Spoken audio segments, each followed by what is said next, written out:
enough, how are we all doing? Good to see you. Welcome back to Premier League Dad. My name is Key. We are live for the big Tyne-Wear derby. It's a massive game, this one. This one's going to be a really interesting one. I can't really call it, I'll be honest with you. I'm not entirely sure what to make of this one yet. I'm still trying to work out whether I've been saying all week I do think Sunderland will get at least a point in this one. But honestly, I think, do you know what? Newcastle were absolutely awful against Leverkusen. Absolutely terrible. And I mean terrible. They were dreadful first half against Leverkusen. Second half, they were a lot better. Second half, they were much better and probably deserved maybe even to win it in the end. So, I don't really know what Newcastle side is going to turn up here. I don't really know what... Again, Sunderland. Listen, Sunderland we've seen point against Arsenal, point at Anfield. They've gone to Stamford Bridge and won. You know, they're not an incapable team by any stretch, but then they've gone to Turf Moor and got beat. They've had moments, Sunderland. You know, I thought they were dreadful away at Old Trafford against United. There's been a few moments, Sunderland, and I think both of these teams are still trying to find themselves a bit this season. Newcastle didn't have the best summer. Sunderland had an amazing summer, came up and you know, they've done really, really well, some fantastic signings, and it's a little bit... I guess the expectations of both of these sides, I think people are still trying to figure out what they are. Are Sunderland maybe a side that can threaten the European places? Are Newcastle? We've had that expectation of Newcastle for a while. They're in the Champions League, and are they a side that can realistically trouble the top six? I don't know. I've been very complimentary. A lot of the signing. I think Voltemade is absolutely terrific. Elanga hasn't quite kicked in yet. Harvey Barnes has done terrific. He's been there a while now, but it feels like Newcastle need to get a run of good, solid performances before we can start to really take them seriously as a top six side. For Sunderland, I think the expectation was before the start of the season, if they stay up, it's been a great season. I still think it is that, to be honest. I think if Sunderland were to finish 12th, 13th, you would say Regis Bris, what an unbelievable year he's had. Any higher, Christ, if it's top half for Sunderland, I think we're talking manager of the year for Regis Bris, honestly. But let me know what your thoughts are on this one. Let me know in the chat, in the comments, what your predictions are. It's a good side for Newcastle, I think. They're starting Elanga, which again, we've not really seen too much of Elanga, but I'll go through the lineups in just a second. We'll go through them. We'll talk you through them. Newcastle, I think, are in the darker strip today, aren't they? They're not in the black and white. They're not in the away Saudi kit. They're in the blue. So it's red v blue today. Jaden going live on TikTok for the match. All right, no worries, Jaden. Callum says Palace 2, City 3, Sunderland 2, Newcastle 1. Okay, I like it. What are we saying on TikTok? Sorry, TikTok, I'm not ignoring you. Come on, let's have a look at TikTok. What are you saying? What are we saying?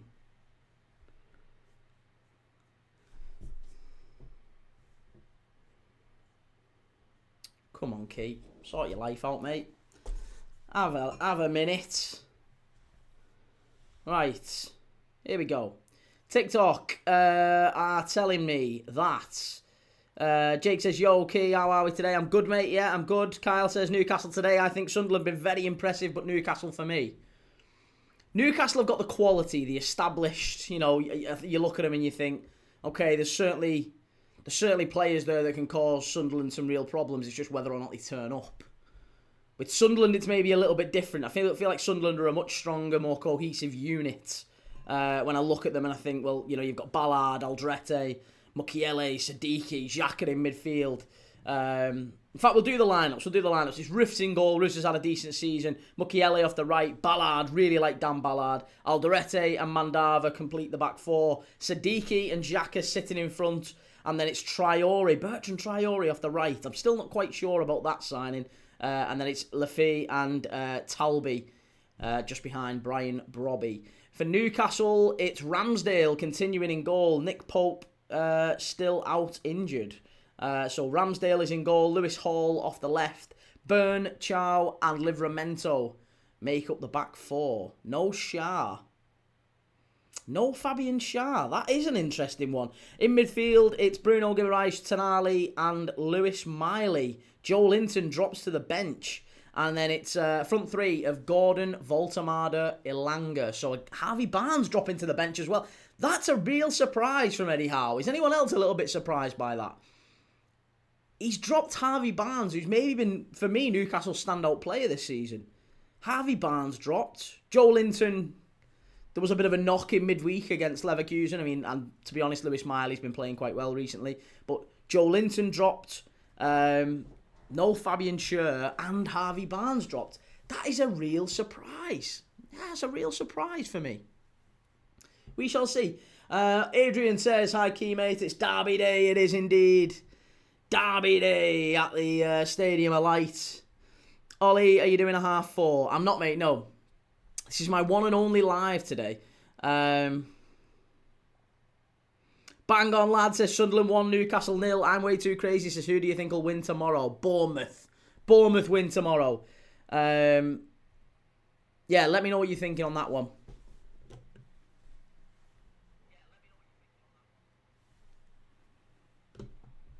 Right, that's going to move a little bit further away. Adrian says, oh, sorry, we've already done that one. Oh, I've not even got my scoreboard up. Why is the scoreboard not up? Come on, Key, sort your life out. Bloody scoreboard's not even turned on. You've had an absolute shocker here. No, that's not the one. Scoreboard, there. There you go. Hey. Oh, it says Newcastle 0-0. Yeah, this game has a few bookings in it. No, yeah, I'm sure there'll be bookings. Yeah, how are you doing, Tom? How's things, man? Shamner, based on what I saw last night at the Arsenal game, you sounded very sad. Why are you so against Arsenal winning? They are not your rivals in any way. Shame from Singapore. No, it's not that I'm necessarily against Arsenal winning. I just don't like that style of play, Shamner. I don't like the style of play that Mikel Arteta plays. It's not the way that I'd like Premier League champions to play. So it's very, very against my footballing philosophy. Let's say that. LJ says, obviously you say Bournemouth as a Scouser. I'm also a Scouser as I support Everton. Though United have some consistency problems. Good lad, LJ. Yeah, listen, both of them. United and Bournemouth aren't particularly solid at the minute, so who knows what it's going to be tomorrow, but I'll be live for it. Monday Night Football, we'll see. Daniel says, Sky Sports got the scheduling awful for this weekend. They should have done the Brighton game, shouldn't they? They really should. This should have been a 4:30 kickoff, not the Leeds-Brentford game. Stephen says, is Salah staying or going? What do you think? I think he's going, Stephen. And Tom says, I'm good, mate. Just stuck in work with a van outside, blasting the same Christmas song 6 times in a row. Which one is it? Which Christmas song? That's important, definitely. Do you cover Forest v Spurs? I'm not covering Forest v Spurs. No, I'm covering. I'll be talking about it. I'll certainly be keeping an eye on it. But I'm watching this big derby game. Sunderland against Newcastle's the one. That's what I'm focused on. Alex says, what's wrong with 2-touch passing? Defenders. 9 defenders. What's wrong with it? I'm way too crazy. I'll come watch, but I'll be watching the game as well. No worries, man. And D says this game's got draw all over it. It's got bookings. Many, many bookings in it, this one, I think. Daniel says, Arsenal play great football when you don't watch. When I am not watching. Which is pretty much every other week, isn't it, Daniel? Let's be honest. Schalke have scored against Nuremberg. Nice. Late goal, that one as well, I think. From Becker. Okay. Adrian, why is Gary Neville on the commentary? He shouldn't be working for Sky. The absolute melt. And JB says, will you be showing the match? Yeah, mate, yeah. Sky Sports have said they're happy with me showing it. So I'll if you stick around, yeah, I'll show it, no problem. Sars49 says 2-0 to Sunderland. 2-0. I think Newcastle get anything out of this one today, or at least not like, get anything, a goal or anything. Joe, right, Key, I'm at my mate, so I'll catch you later. Or will I? Well, something tells me you might not be on later on, mate, but hopefully you do anyway. Daniel says, have you seen why the Potter's Bar town match was called off? Didn't one of the managers have a go at the other manager? Have I seen that right? I've heard this. I've heard about this on social media. Yeah, I'm sure it was some of the Potters Bar Town. The manager had a pop at the other manager. Is it something like that? Let me know. D says European hangover. What about a European hangover for Newcastle? Could be. They weren't great in midweek against Leverkusen. They were pretty poor, I've got to say.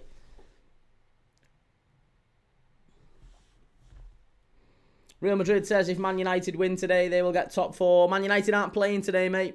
No, Man United don't play today. LJ says Granit Xhaka should be named the Sandman and theme song should be Enter Sandman from Metallica. Daniel, they had a scrap, one on a broken nose and one's in hospital. The other was arrested. Oh, Christ. Hey, well, there you go. Alan says guaranteed red card today in the derby. Who for? That's the question. That's the big question. Who's going to get the red card? Granit Xhaka, 33, 240 appearances and 46 Premier League goal contributions. So, about 1 in 5, that, innit? There or thereabouts. LJ says, Shamner, Terry was showing clips of you on the football terrace, had a laugh. Yeah, I spoke to Terry. Terry, he asked if I fancied coming on the terrace or fancied being a part of the terrace, I think is what he said. But yeah, I've spoke to Terry. Callum says, game's gone, why are Newcastle not in their striped kit? It's because they're trying to get as many games as possible out of each kit. Every Premier League team has to do it. They try and make sure that they play a fixed number of Premier League games in the 3 kits that they've got. Because you're not going to... Imagine you make 3 kits, a home and away and a third kit, and actually you spend all season just playing in the home and the away. The third kit, people would be like, well, that's ridiculous. You sold a third kit, but you didn't even play in it. Didn't even need a third kit. You just did it to squeeze more money out the fans. So they try and get value out of it by playing it. Because every time they play in that kit, they're effectively promoting it, aren't they?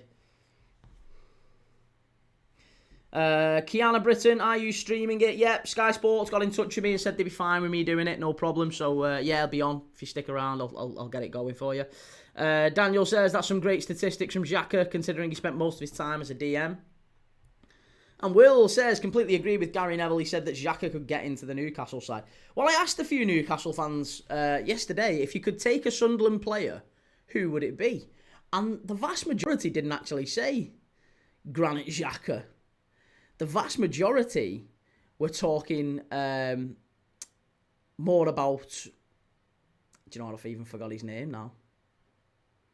Brobby. They liked Brobby. El Dudorino says you can't win in a third kit. LA, we'll see. You never know. Could happen. Tom, correction, it's now the 7th time in a row. How long does anyone want to listen to George Michael? George Michael, Last Christmas. Great song. Anthem. Callum says, oh, we've done that one, sorry. Will says, wow, I'm surprised, to be fair. And El Dudorino, Xhaka is good when he's not throwing a hissy fit. Daniel, Coventry won't be wearing their third kit because it's impossible to have a clash with the home and the away. You still have to. Yeah, you still have to. You still have to show all 3. I'm way too crazy. What one are you streaming? Big clue up here, mate. Big, massive clue up here as to which one I'm streaming. Shamner says West Ham is playing. Hope they win and get out of the bottom. West Ham have been really good recently. Really good. I thought they played quite well against us, to be honest. That's why I was so impressed with us getting a win and a clean sheet. They were all right against us. And then they go and play really well against United. They go and play well against Brighton. Probably should have beat Brighton.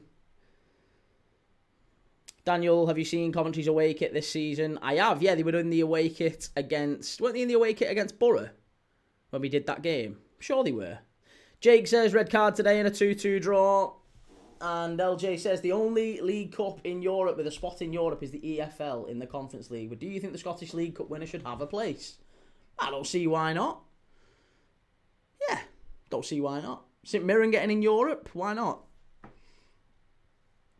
Daz Reynolds says, do you know how long Joe Gomez could be out for? I don't. No, I don't know how long he's going to be out for. I think it's... I'm sure they said it was a hamstring, which could be 3 or 4 weeks. I could be wrong on that one. El Dunarino, like your energy, gave you a follow. Cheers, man. Thank you. Top guy. Daniel says definitely not against Middlesbrough. Who did they wear it against? I've seen Coventry wearing their away kit, yeah. I can't remember who they wore it against. We've done a few Coventry games this season, haven't we? Will says Salah's assist yesterday. Surely that's just said it all. He's staying, I would say, or am I wrong, Key? Listen, I can't say you're wrong, but in my opinion, I don't think he's staying. I think he'll be gone at the very latest in the summer. He is going. Like, all we've seen is that it's not a case of if, it's a case of when. He's absolutely going, probably in the summer, maybe in January, who knows. But all they've done is just parked it. I didn't think he was actually that good yesterday. He's pretty poor when he came on. Certainly in comparison to his normal standards anyway. Dion says, depends how bad of a strain it is on the hamstring in it. That's true, yeah. Different grades, obviously, and all that. Swifty, looking forward to this game, Kit, I must say. Me too. I think with this one, it really could go either way. I know that's an obvious thing to say in a derby. It's not particularly illuminating. But at the end of the day, Sunderland have been a bit higgledy-piggledy, a bit up and down. Newcastle the same. They've both had, like, what we would call statement wins this season. You know, going away to Chelsea and winning. Even just statement performances for Sunderland. Like I said, points against Arsenal, points against Liverpool. They've done quite well in quote-unquote the big matches. But they've also struggled in some games as well. I thought they were quite poor against Man United. They were terrible away at Turf Moor against Burnley. Pretty poor against Everton in the end, to be honest.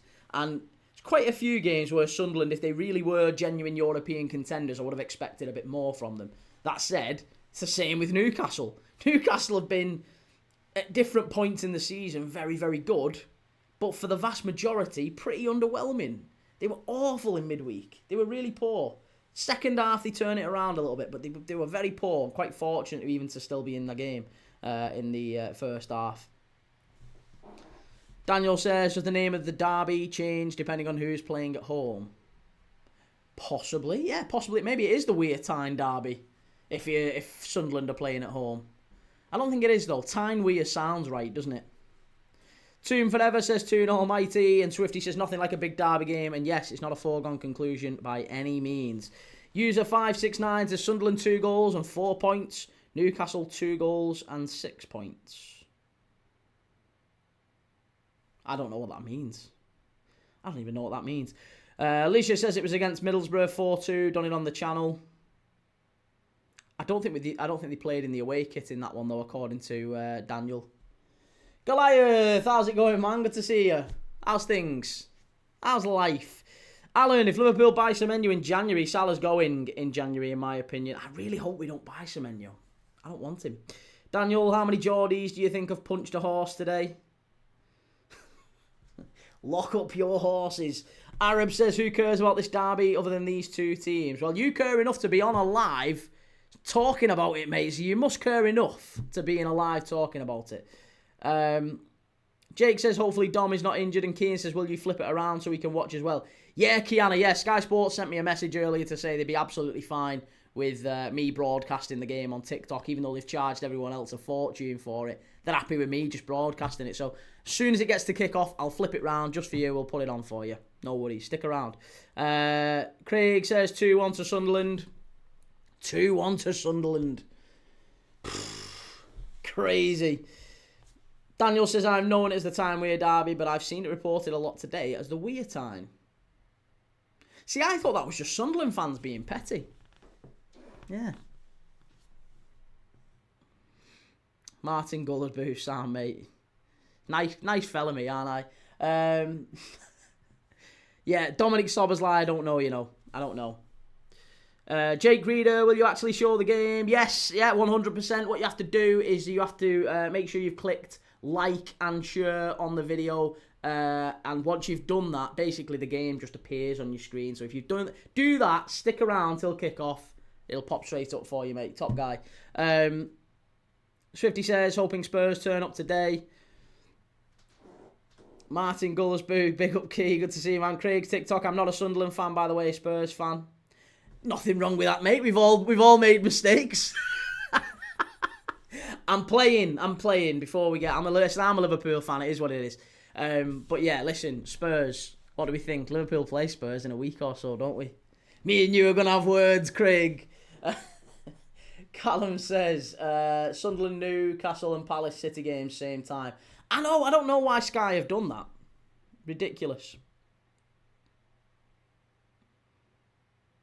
Lisha says you also need to be a subscriber on the... Yeah, oh, you do, yes. You do, that's very true. You also have to go and sub on the other place, on the main place. This is just the staging area. This is the main place. But thank you very much.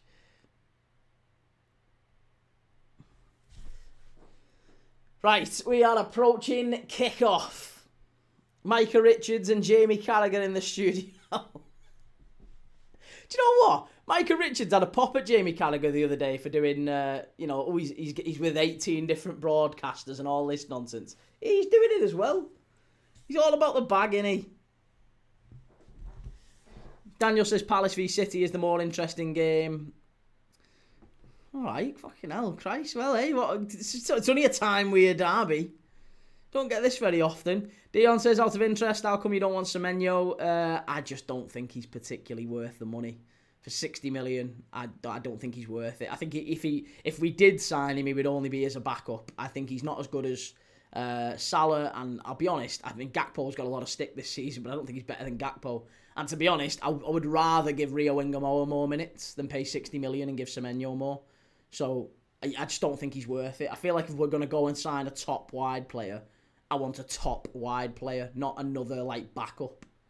He's a good player, but not sufficiently good enough that he's going to push Liverpool onto titles and whatever. He's a backup player for me. Cannot wait for this, says Baz. And Jake says, what's your score prediction? I'm going to put fingers in the drawer. I'm going to say Sunderland 2-1. I don't know why. I think it's more likely to be a draw, but I'm going to go Sunderland 2-1. I think it is going to be a draw, though. But I do think if any one of the teams is going to win it, it's going to be Sunderland. So we'll see. I could be wrong on that one.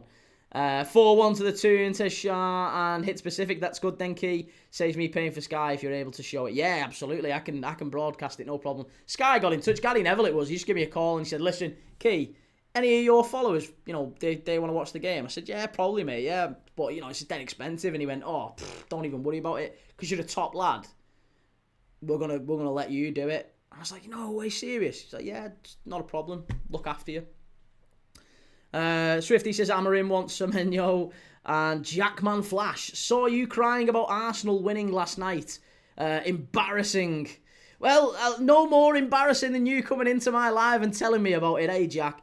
Hit specific says the game's about to start. Can you confirm again how to watch it from you again? Yeah, just have to keep clicking like and then share, and then it comes on for you, no problem. Jake says if there's a red card, who do you think it'll be? Probably a Sunderland red card, but even still, I think Sunderland win it. Chimey, hey Key, hey chat, how's it going, Chimey? Welsh Wing, I see you were delighted with Arsenal's win last night. Arsenal dominated the game and deserved those lucky goals. Oh, behave yourself, Welsh Wing. That's nonsense. They deserve those lucky goals. I've never known a team to score 3 and still lose a game. They scored 3, Wolves and Arsenal, and still lost it. Absolutely unbelievable. Jimmy P says, if you told me a year ago Sunderland had a chance to beat Newcastle, hey, it's coming. It's coming. Use a 688, different level of gravy on this channel today. And what we saying says F1 edits prayers to Australia. Hey, very true about that, actually. What a shocking... Do you know what? Let's just say this. Absolute shitbags. Who does that? Who does that? Fucking people, kids on beaches and just having a nice time. Fucking idiots. Ridiculous. Evil, evil people in the world. And yeah, lots of prayers to Australia.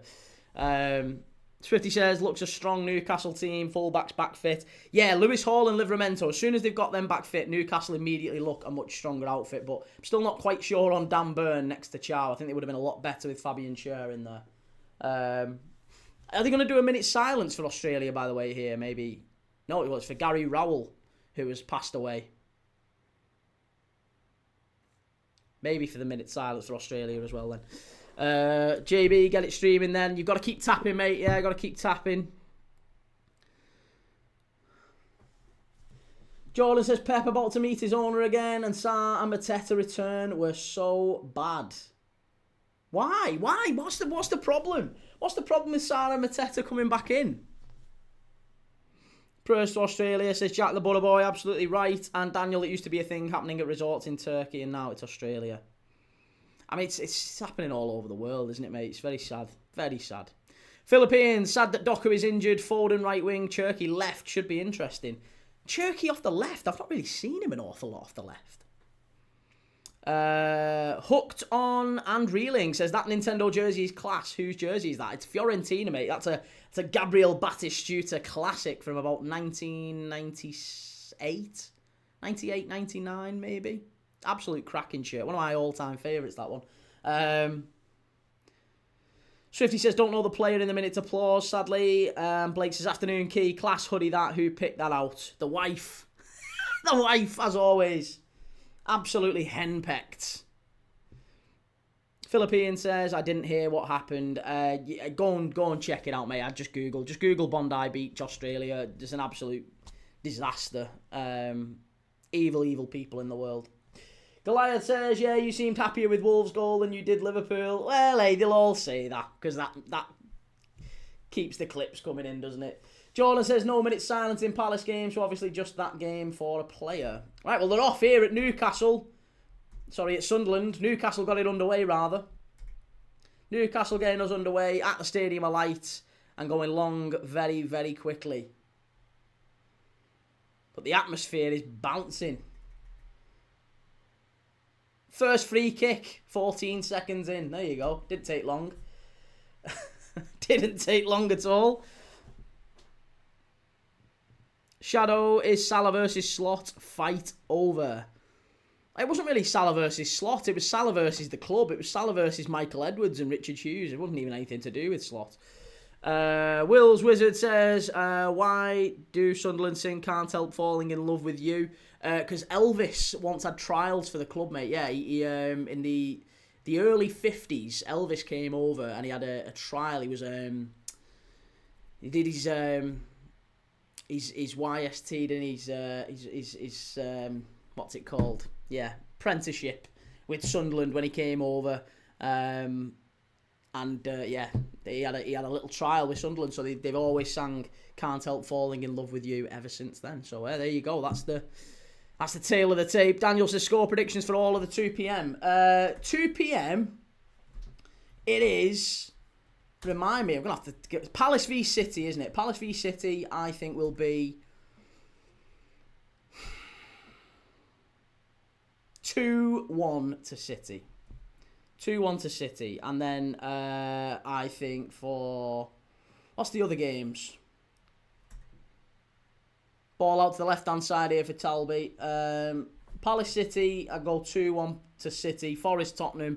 I think that one's going to be 3-1 Tottenham. I don't know why. I feel like Tottenham are going to get a result there. And here, I think this one's going to be 2-1 to Sunderland. Daniel, was there a tifo? There was a massive black cat. For some reason.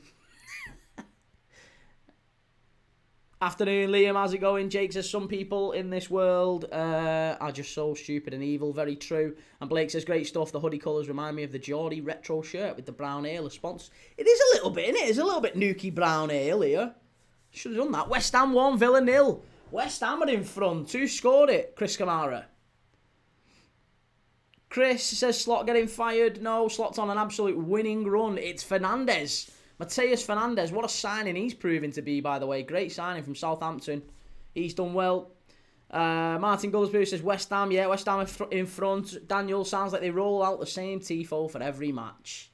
Oh, dull and uninspiring Sunderland. Jordan, 2-1 City. I used to love you, Key. No, you didn't. Don't lie. Tony Peter says Forest v Spurs, thinks it's going to be a Forest win. And Luca Pluto, Aston Villa already down 1-0. Welsh wing, horrible mistake by Villa playing out from the back. And Mateus Fernandes with the goal. Daniel, Claret Derby score prediction. Claret Derby? What's the Claret Derby? Claret Derby? Isn't that a Burnley? What's the Claret derby? Blake says Villa and City have tricky trips to London. Yeah, I mean, City never tend to do well against Palace anyway. Shell, afternoon, Shell, how's it going?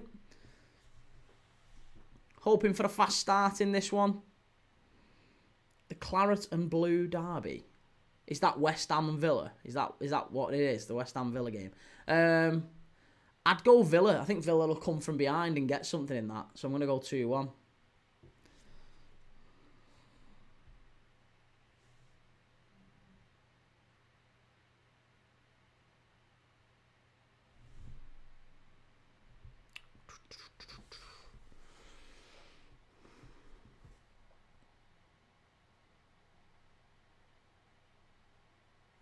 Right, here we go. Newcastle, we've not really seen an awful lot. Salzburg 1, Wolfsburg 1 in the Austrian league as well.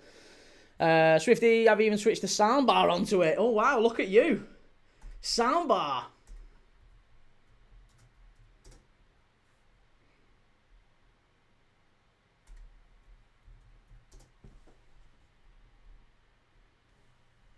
Joe Linton says, Bruno, Xhaka, one of them needs to give us a red. Joe Linton's not even playing. Yeah, Joe Linton, well, I mean, maybe he does come off the bench. Maybe he comes off the bench and gets a red. And Daniel, do you think the Maresca fallout is serious? I didn't know that anything had really happened with Enzo Maresca. Someone told me this morning that he'd had a bit of a kickoff, he'd had a bit of a whinge, but I hadn't seen that. I hadn't seen anything about it.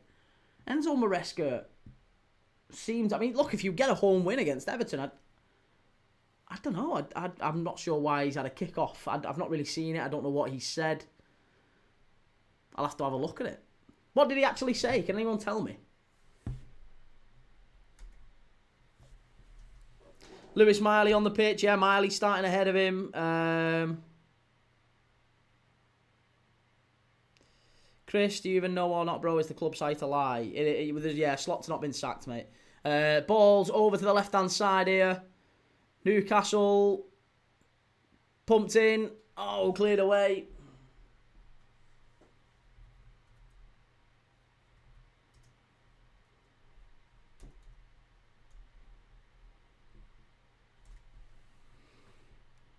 Jimmy says, how's he kicked off if they won yesterday?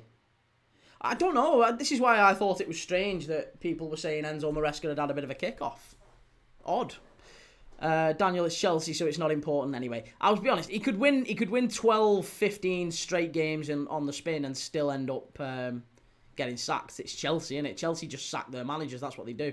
Brobby's done well here, and that should be a corner to Sunderland. Did well there, Brobby. Got in front of Dan Burn. Very, very good play from the attacker.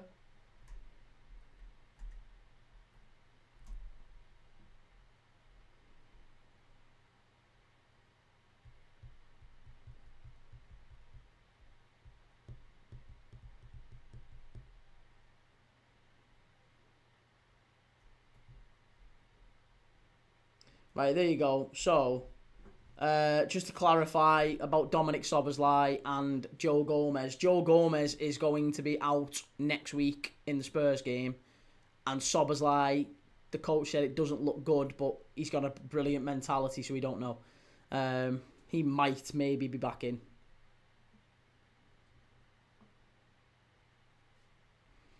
Sunderland here pushing forward. Good defending from Lewis Hall. Welsh Wing says, I know he said after the Everton win, after the Atalanta game, it was the worst 48 hours at the club, but it was very vague. I just feel like it's a really odd... Why is he kicking off? Yeah.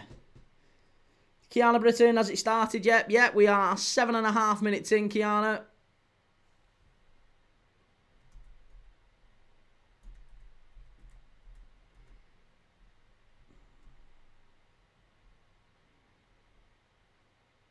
Hello, Tolga. How's it going? Tony Peters says, Key, good win for the Reds yesterday, mate. Roll on, Spurs away next week. Huge, massive game against Spurs next week. I mean, they're all big. They are all massive, but Spurs away.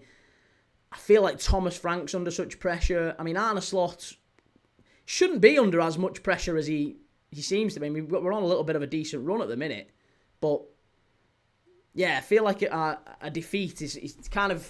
Both managers are a little bit like teetering, aren't they? Lucky Luck Winner says Newcastle to win, and Jake says is Frimpong back next week. Yeah, Frimpong is back in training next week, so he'll probably be in. And Jimmy, has Tolga's supercomputer prediction happened yet, Key? He's saying Sunderland or draw, but he did say Wolves or draw yesterday, in fairness. So, big chance here for Sunderland. Ball far post, really poor actually, that from, is it Talby? Yeah, poor from Talby.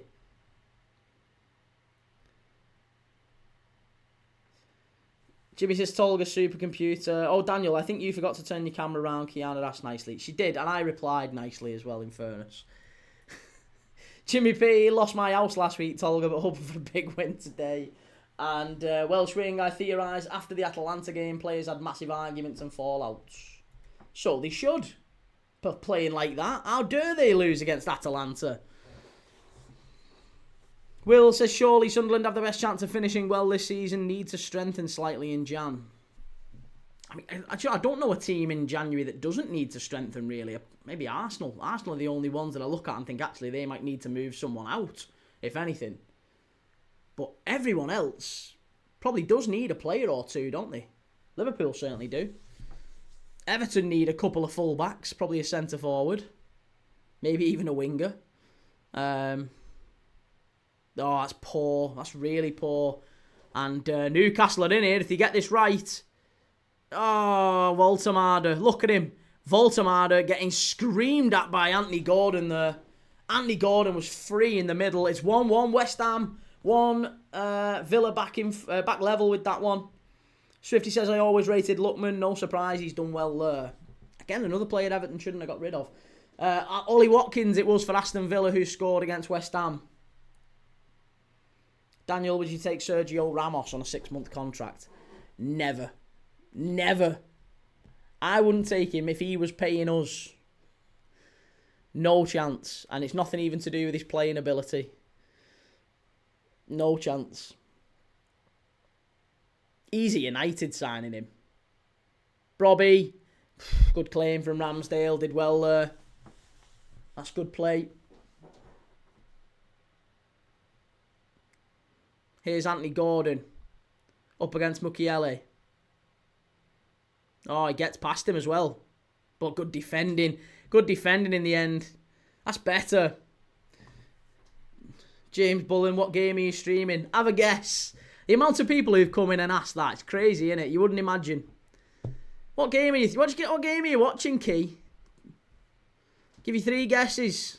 Daniel, he would outshine Van Dijk. He can't be having that. And Daniel, what do you think of the reason for Aaron Ramsey terminating his contract? In Mexico? Are we on about that? I don't know. Maybe just... wasn't it his dog? Wasn't it his dog? I'm sure that was his reason. I'm sure his dog got stolen in Mexico and he was like heartbroken, and then they found it days later it had been killed or whatever. It's just people had kidnapped his dog. I think that's what the problem was. Ben, this is hands down my favourite English derby as a neutral spectator.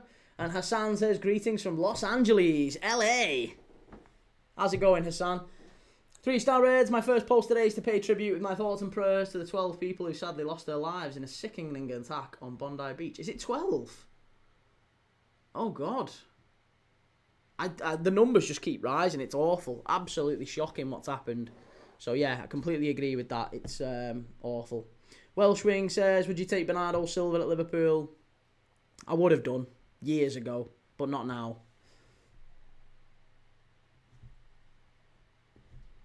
Blake Ramsey had his dog snatched by the cartel. Sad that, innit? Yeah.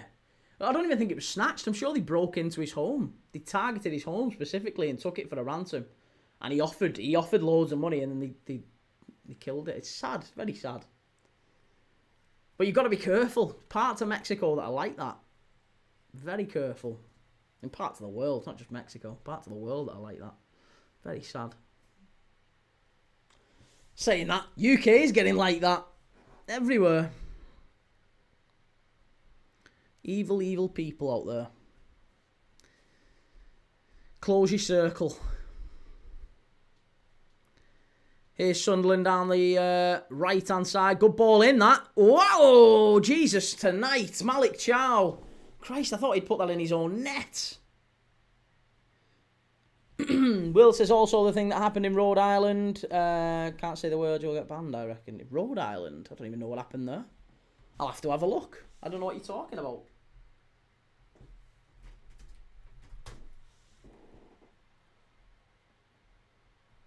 Oh, Christ. I didn't even know there was anything happened there as well. Bloody hell. Sunderland corner. Far post. Cleared away. It's all set pieces in the opening 15 here. Daniel, what do you think of Fulham having a neutral section? A neutral section? What do you mean a neutral section? In the Craven Cottage, they've got the home end, the away end, and the neutral end. Oh, I don't like that. That is very utter woke nonsense, isn't it? Yeah, I don't like that. Young Boys 2, loser 0. And Will says if the gun laws in America were a lot more strict, things like that would not happen. It's, yeah. Like I said, it's... the end of the day, you can't really stop someone. If you put laws in place, these people don't care about laws. They're not bothered. They're not bothered. You might make it harder for them to get hold of certain stuff, but it's not going to stop them. If someone wants to do something like that, they'll probably end up doing it. It's very sad. Blake, the sort of utter woke nonsense you get at Chicken Cottage. Chicken Cottage.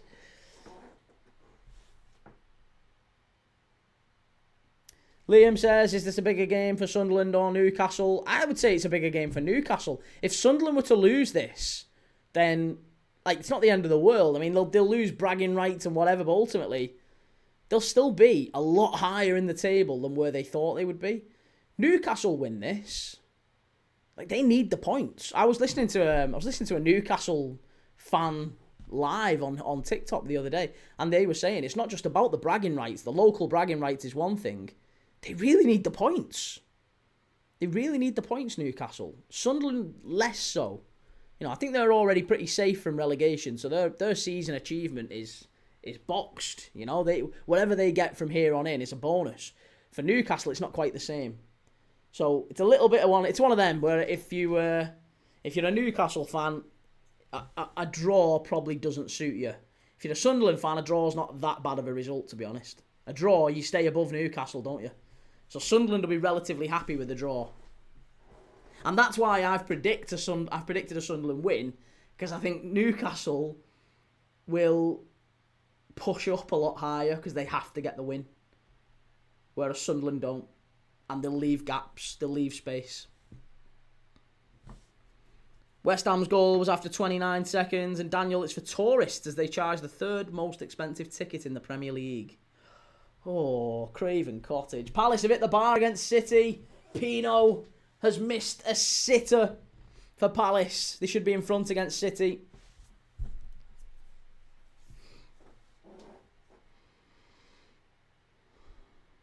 Here's Sunderland down the left-hand side. Poor. Very poor, that.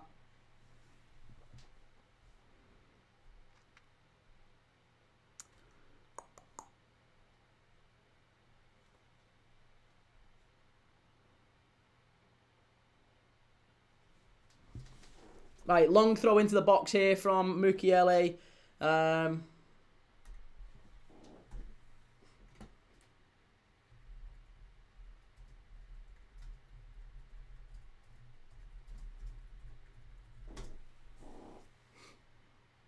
Oh, Sunderland, chance. Oh, did that hit the crossbar? Looked like it bounced out from Aldrete. Daniel, was Liverpool's performance yesterday inspiring? No, I wouldn't have characterised it as inspiring. No, I would have said it was disciplined. Yeah. Disciplined and efficient. That was an Arsenal type performance, and we've needed a couple of Arsenal type performances. Arsenal need a couple of Liverpool type performances where they actually go for the throat and threaten and really start to take some risks and play some attacking, entertaining football. And Liverpool need a little bit more of an Arsenal-type performance. Disciplined, boring, dull, robust.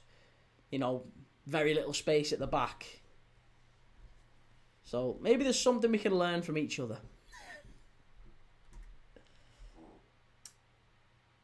Shell says, come on Palace and 3-star Reds. Evening Tolga. How are we doing in the chat? Andy, how did you celebrating Arsenal draw yesterday? Haha. 2-1 still 10 points behind English champions. Andy, none of that makes sense, mate. How did you celebrating?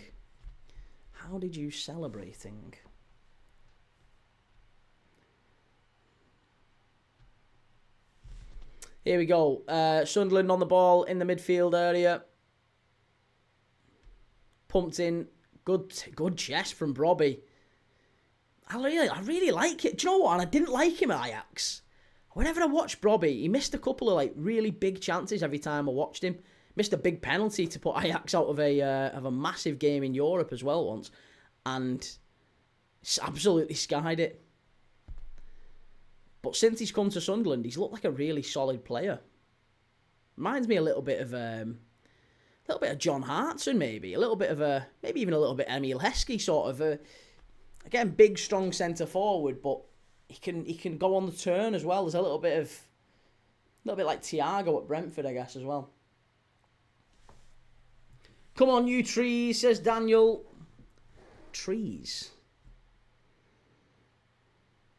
Forest. Are you supporting Forest against Tottenham? Oh yeah, because you're an Arsenal fan. I was thinking then, why are you cheering on Forest? Thank you for the follow. Cheers for that, man. It's a foul on Bruno Guimaraes. He's down, having a whinge. Welsh Wing says, I noticed on the reaction compilations to Arsenal it was always Dom, but now recently it's you. Every Arsenal fan wants to see in tears. Hey, well, whatever helps him sleep at night, eh, mate? Whatever helps him sleep at night. Daniel says also, I quite like Dyche. I like Dyche as well. I've got a soft spot for Sean Dyche. DC says, come on, City. Well, they've already had a chance off the bar, Palace, so they still need to step it up, City. But Sunderland are doing all right, a little bit more, getting a few more touches in the Newcastle final third here. Will says they've got 3 decent strikers, Sunderland, in Isidore, Mayenda and Brobby. Mayenda is a top young striker. I'm surprised he's not got more minutes in the Prem. I know they paid big money for Brobby, and Isidore's maybe a touch more Premier League ready in terms of physicality. But I'm telling you, I would have no qualms if Liverpool was to sign Mayenda. He's a young centre forward. He can play kind of a variety of positions across the front three. I think Mayenda would be a really, really top signing for someone. Maybe not just yet, maybe next year or something, but he's a really good player. Like him a lot.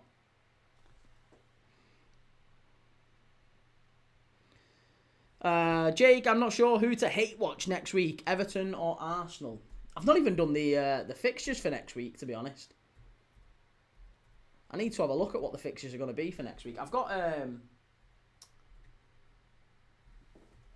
Man United tomorrow against Bournemouth. Tuesday and Wednesday we're doing the Carabao Cup. Sunderland chance. Hit it. It's very scrappy at the back here. Very, very scrappy. Will says, where did Mayenda come from? I think he came from France, didn't he? I'm sure he's... I don't know where about. He's Spanish. I don't know if he... I'll have a look. But he is a Spanish centre-forward, but I'm sure he came from Ligue 1. Or Ligue 2. I'm fairly confident he came from France, but he's Spanish. Daniel says, please don't watch Arsenal. Oh, Dan Burn. That's a dirty, dirty elbow from Dan Burn into the back of the neck of Talby there, I think it was. No, it was Lefay. Abdi Samad says, Derby City 0-0. Derby City? Do you mean Palace City? Yeah, Palace City 0-0. Welsh Wing says, do you remember Dyche and Klopp scrapping the tunnel during the lockdown? Sorry, I've just seen Tolga's message about the laptop.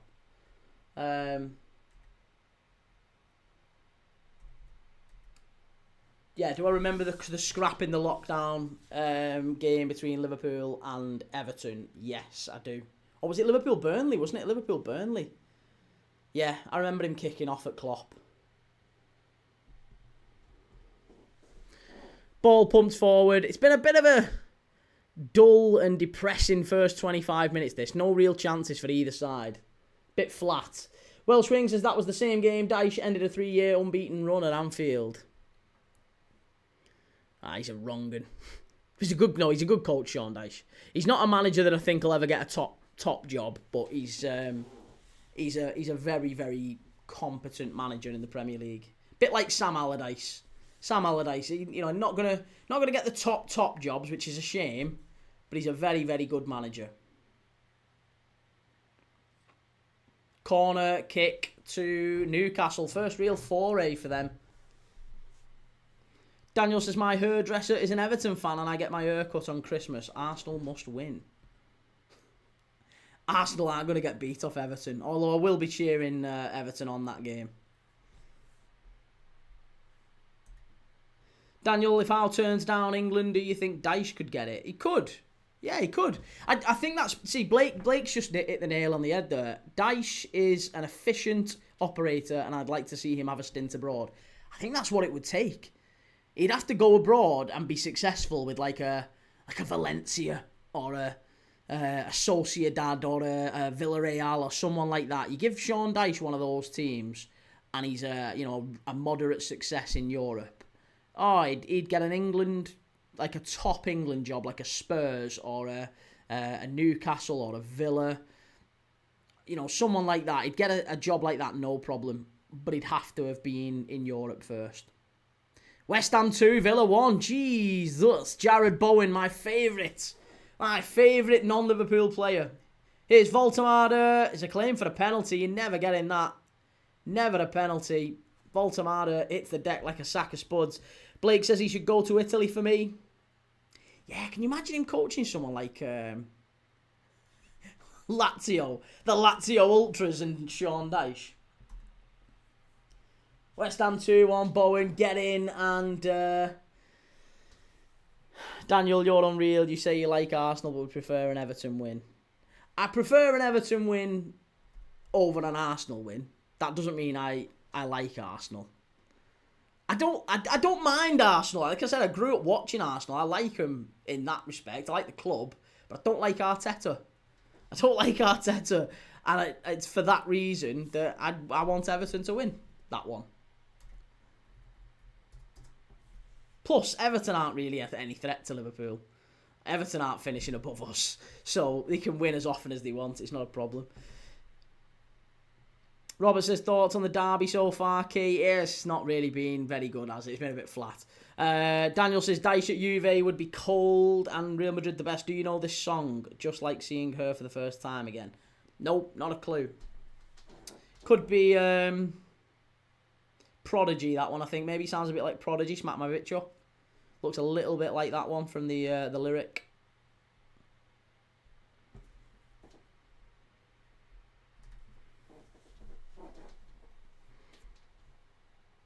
Robbie's gone down and he's having a whinge at the ref here saying, come on, give me a bit of protection. Oh, he's done the invisible card. That's a yellow card. Has he been booked for that? I hope he has. Yeah, Brian Brobby booked for being a divvy. Going like that to the referee, as he should. Getting yellow cards for asking for a yellow card. Welsh Wing, would you rather City win it over Arsenal? Yep. Every day of the week and twice on Sunday. City to win the league over Arsenal, definitely. City at least played half-decent football. Daniel says Liverpool are much closer to Everton in the table than Arsenal. Everton were ahead of Liverpool before this weekend. I know, but Villa are closer to Arsenal than Liverpool. They're not finishing above us either. They're getting beat by West Ham. John, afternoon, Key. How are you? I'm good, man. Yeah, I'm good. How are you? Andrew, you'd rather a team with 115 FFP charges against them win the league. Well, have they been found guilty of anything yet? Not been found guilty of anything. And I'd rather them win playing good football. And it's at the end of the day, that's a club issue. That's not even Pep Guardiola. That's not Pep Guardiola's fault or the players' fault. Jake, considering Spurs' home form, I think we'll beat them next week. It's going to be tough, but we'll see. Forest are in front. Forest 1, Spurs 0. Who scored it? Hudson-Odoi. It's a corner to Sunderland. Oh, no, it's not. It's a long throw. Oh, claim for the penalty. Claim for the penalty. They're screaming for the penalty in the Sunderland box here. No chance. You're not getting it. Spurs playing out from the back. They give it away, and Forest have gone in front. Hudson-Odoi. Blake Suarez was the master of invisible yellow cards, and Will says it just goes to show that if you're not the captain, don't go to the ref. Paqueta was shown where to go. Very true. Yeah, very true. What was the foul for here? Malik Chow. Nah, Malik Chow and Ballard having a little wrestle there. You're never, ever getting that one. You're never getting that one. Daniel, if Arsenal wins the Premier League or the Champions League, it breaks the internet. I'd just laugh and say it's about time. It's about time. We can finally call them a big club then. If they win a Champions League. Liam Manning says it's just tugging all it was. Yeah, it's a little bit of tugging in the box. No big thing. A bit of tugging in the box there. With Sunderland and Newcastle.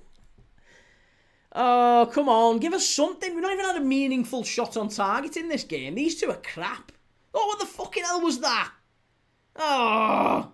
Newcastle flying forward now. Give it away.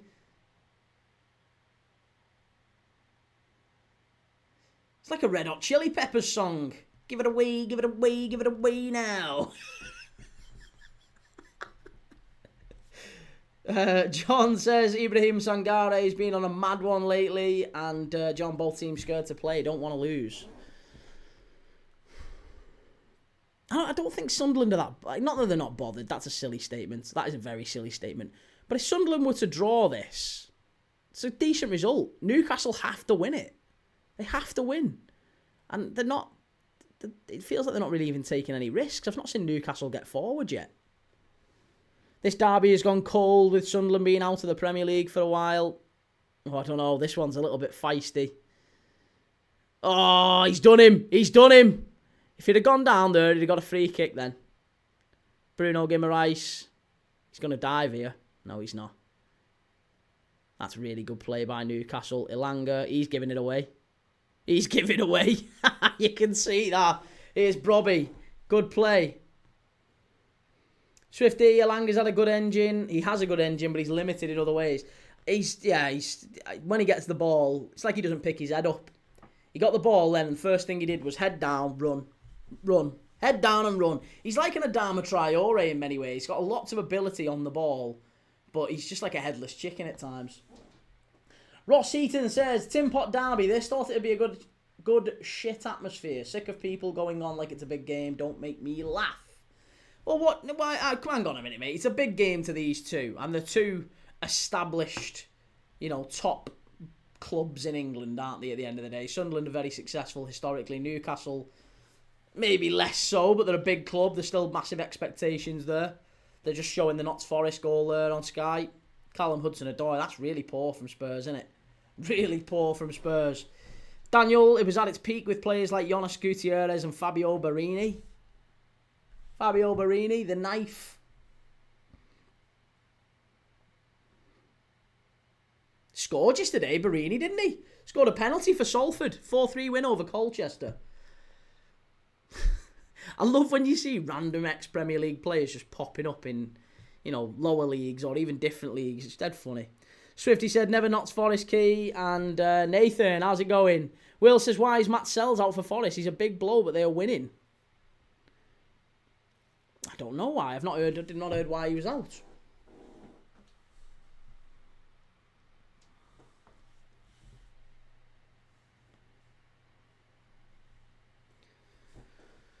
Right, we're going to have to sort a quiz out for half time then to reinvigorate life back into this one. Because it's a little bit flat. Blake says Barini plays for Gary Neville's Salford. Is that what I said? Did I say Salford then? Did I get that wrong? I'm sure I said Salford. 4-3, they beat Colchester, scored a penalty. Did I get it wrong? Sorry. Spurs, dreadful goal to give away. And Welsh Wing says, no, Palace, another sitter. Palace missing sitter after sitter against City. Sitter against City. Well, there's 12 minutes to half-time here at the stadium. Like, Newcastle need to do something. Need to try and find... Oh, it's poor again from Ilanga. I'm telling you, he's going to get taken off him, Ilanga. He's going to get taken off. He's going to get pulled off at half-time. Nathan, watching the wrong game. Villa West Ham looks tasty. Listen, you never know, do you? You can never predict what the score's going to be. You can never predict what the game's going to be. This, to all intents and purposes, this looked like the big one. But in hindsight, it probably was a poor choice.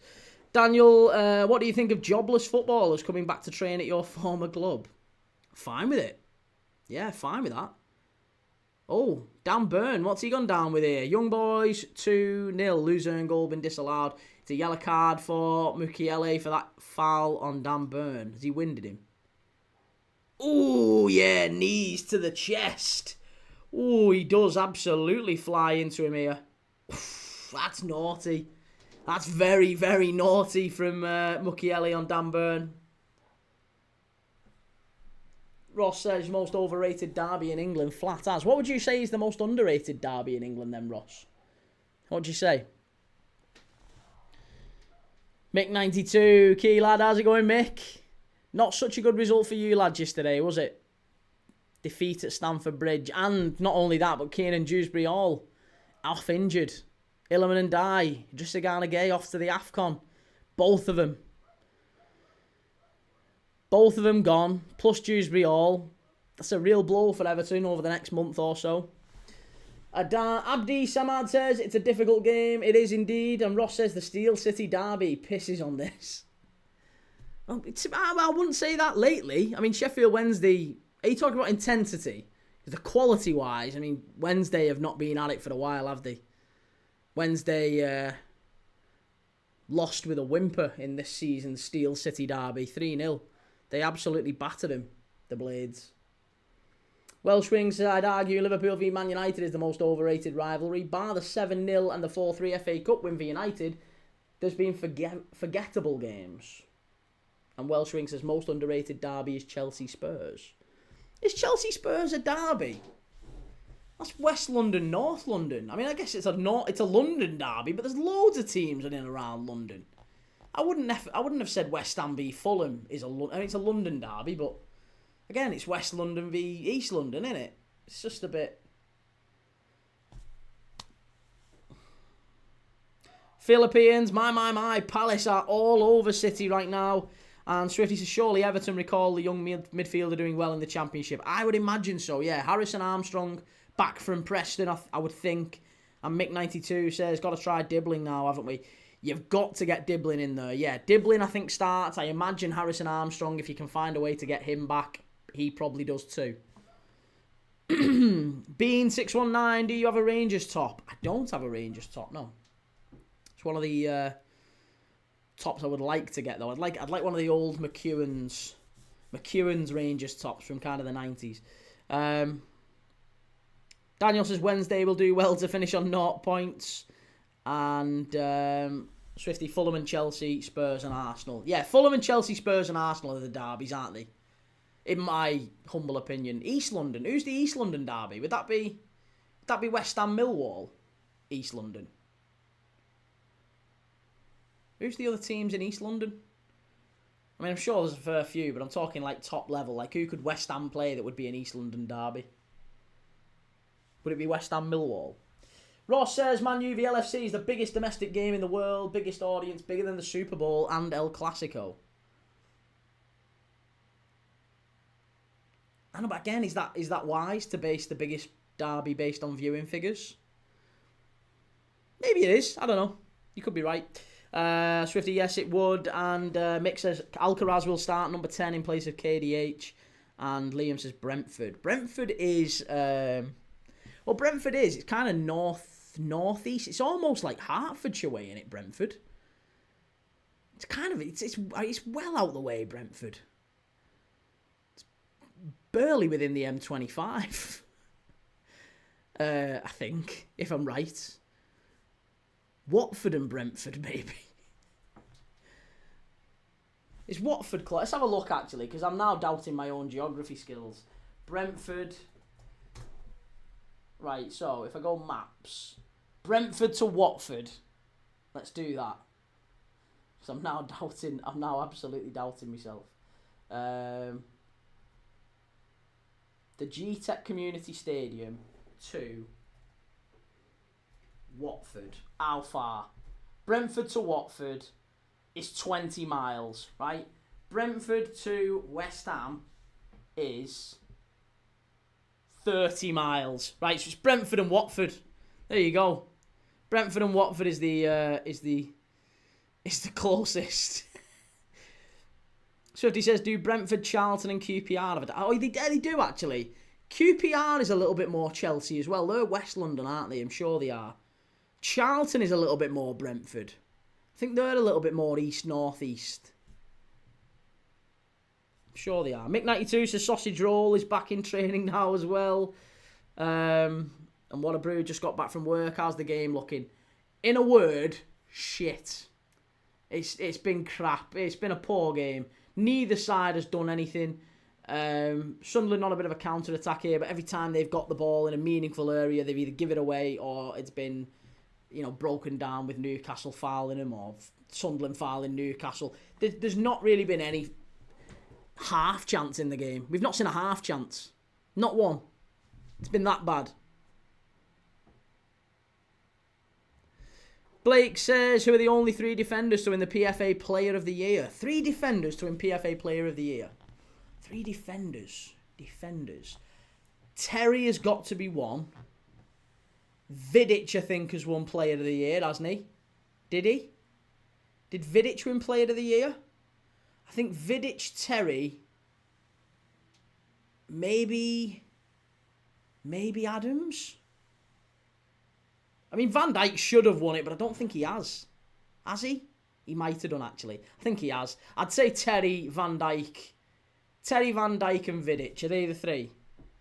Archie, anywhere north of Watford is near London, and I'm for Glasgow. Verge, Terry, Vidic, surely. I would have thought so. Bean says closest derby is Dundee v Dundee United. It's meters. I know, I've been up there, yeah. You can basically touch Tannadice, can't you? Like that. Archie, we've done that one, sorry. Watford and Luton is the derby, and Blake says, yep, correct. Nice, I like that one.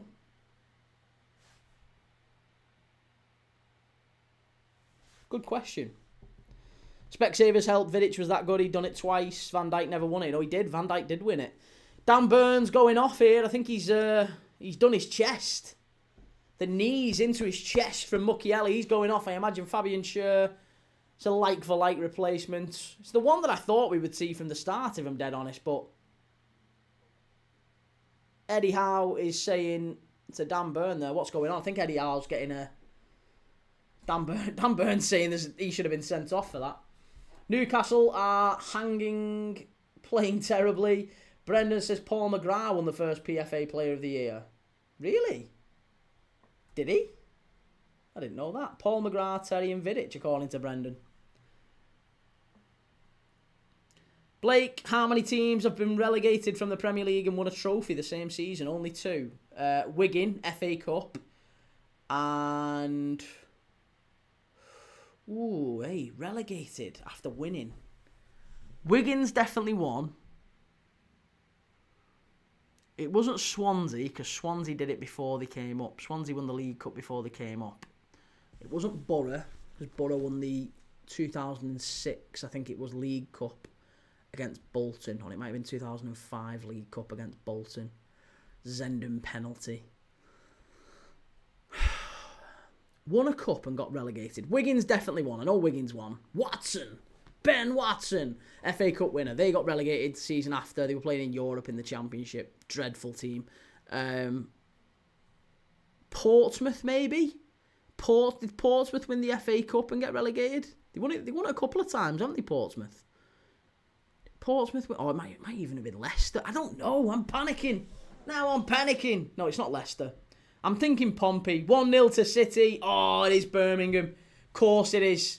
It's Birmingham, isn't it? It's big Nikola Zigic and Obafemi Martins and that Birmingham side when they beat Arsenal in the League Cup final. Daniel, what was the biggest derby in school? Biggest derby in school? I mean, it was always Liverpool-Everton where I was from, but I guess that changes from where you are. Brendan says, I don't think Vidic won it. Vidic won Premier League Player of the Year, different award. McGrath won the first PFA of the Premier League era, I meant. Right, okay. Well, Vidic, there you go. Vidic never won that. Maybe I'm getting confused then. PFA Player of the Year and Premier League Player of the Year are completely different, aren't they? Yes. So I don't know. Oh, I tell you what. Brobby on Fabian Schär. Fabian Schär's only been on the pitch a matter of minutes. And he's just been absolutely wiped out there from Brian Brobby. Wigan and Birmingham City. Waller Bruce says, might watch the Hammers instead. Archie, Wimbledon maybe. No, that would have been 88. That would have been Crazy Gang, wouldn't it? Was it 88? Can't remember. Laurie Sanchez, that one. Swifty, Liverpool, Everton never seem to have the hatred and needle of some of the others. Oh, I don't know. I don't know. He definitely had a fair few, you know, there's a little bit of tension and more red cards than any other game, Liverpool, Everton. Chance! Oh, there you go. There's the first half chance. First half chance of the game, and it's come in the 45th minute.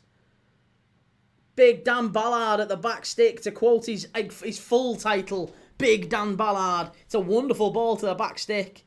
And Malik Chow, I think it is, who gets caught well underneath it. No, it's Livramento. Livramento caught well underneath it. Ballard, bang, back stick, heads it over the bar. Really should have put that away, I think. Ben says, Brobby is on a yellow card. Should be off. I thought he should have got a second yellow for that. I agree. Welsh Wing says, can you name Arsenal's back four in the 8-2 loss to Man United? Arsenal's back four in the 8-2 loss to Man United. Senderos.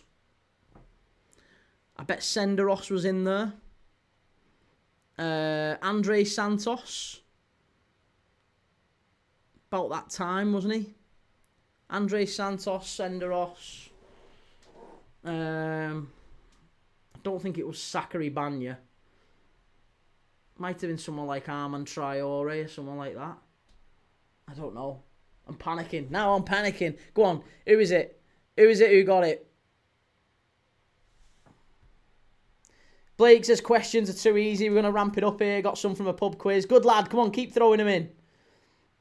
Swifty says you used to sit in each other's ends, families together. I know, but on the pitch it was... I'm not saying that. I mean, families definitely, but it was definitely still a bit of needle between Liverpool and Everton. Hassan says Wigan and Portsmouth were both relegated after winning a trophy. Were they? Were they actually? I know Wigan was, but I don't think Portsmouth were. I'm pretty sure Birmingham were, though. But I could be wrong. You might be right, Hassan. Blake, largest city in England never to have played top flight football. I think that's a trick question. And I think it's Wakefield. Could I be right on that? The largest city in England never to have played top flight football. I think it's Wakefield. And I've been to Wakefield Cathedral as well. What a Brew says, got the old multi-view on, cheeky. Swifty says, Swansea, Cardiff, Bristol, Derby, Villa, Birmingham, all very good, yeah. Swansea, Cardiff coming up next week. We're watching that game, doing a live watch-along on Swansea, Cardiff. Bristol, Derby, you're not going to see very much anymore. It looks like Bristol Rovers are going down, and to be honest, Bristol City might even be a Premier League side next year. Welsh Wing says, Jenkins and Juru, Koscielny, Traore, and Sylvestre. Jordan says, so he had City bent over, should have scored multiple times, and then 1-0 down to one shot. That's typical Palace, typical City, isn't it? Welsh Wing says, can you name the Man United 4 midfielders in their 8-2 win? 4 midfielders for Man United in their 8-2 win. Anderson. No, it was after Anderson, wasn't it? Was it after Anderson? Carrick. I think it was after that. I always have real difficulty placing like what year certain games was. If you'd have told me the year, I'd have a better chance. It's half-time. Really poor that. Really poor from both sides. Been a difficult half to watch, really. Difficult, even more difficult to play in. Xhaka shouting at the referee there. It's a joke. It's a joke. He's not happy with the fact that the referee blew up early. And second half coming up in 15 minutes. We're going to carry on with our quiz here. So if you're new around here, make sure you've clicked like and make sure you've subscribed. Thank you to everyone that's bringing the quiz questions in. Let's carry on with the quiz. Man United's 4 midfielders in the 8-2 win over Arsenal. Is it Anderson? 2011. Okay, 2011 could still be Anderson then. Anderson, Carrick.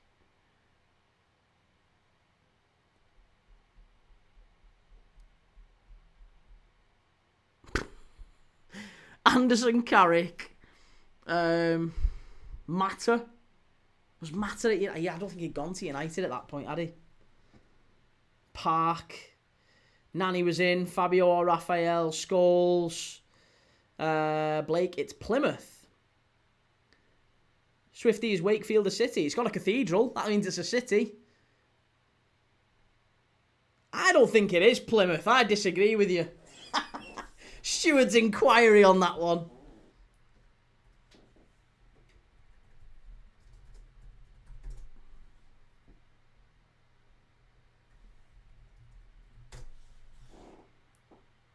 Well, actually, it might well be Plymouth. Plymouth's got more people than Wakefield. so technically it is. I think the reason I've confused that question is, I think you're right, it is. Well, no, you are right. Of course you're right, it's Plymouth. But I think I've confused the question. I thought the question that I have previously been asked, which is the biggest UK city to never have a top flight football team. That's not never to play in the top flight. That's never to have a team in the top flight. Is Wakefield. They've never had a professional football team. Or at least, if they do, they've never actually been high enough to be even in the Football League, let alone the Premier League. But Wakefield was the answer I was given, and I thought that's where we were going with it. But I was wrong. Daniel, he has to have a cathedral and a university and then be given accreditation to be called a city.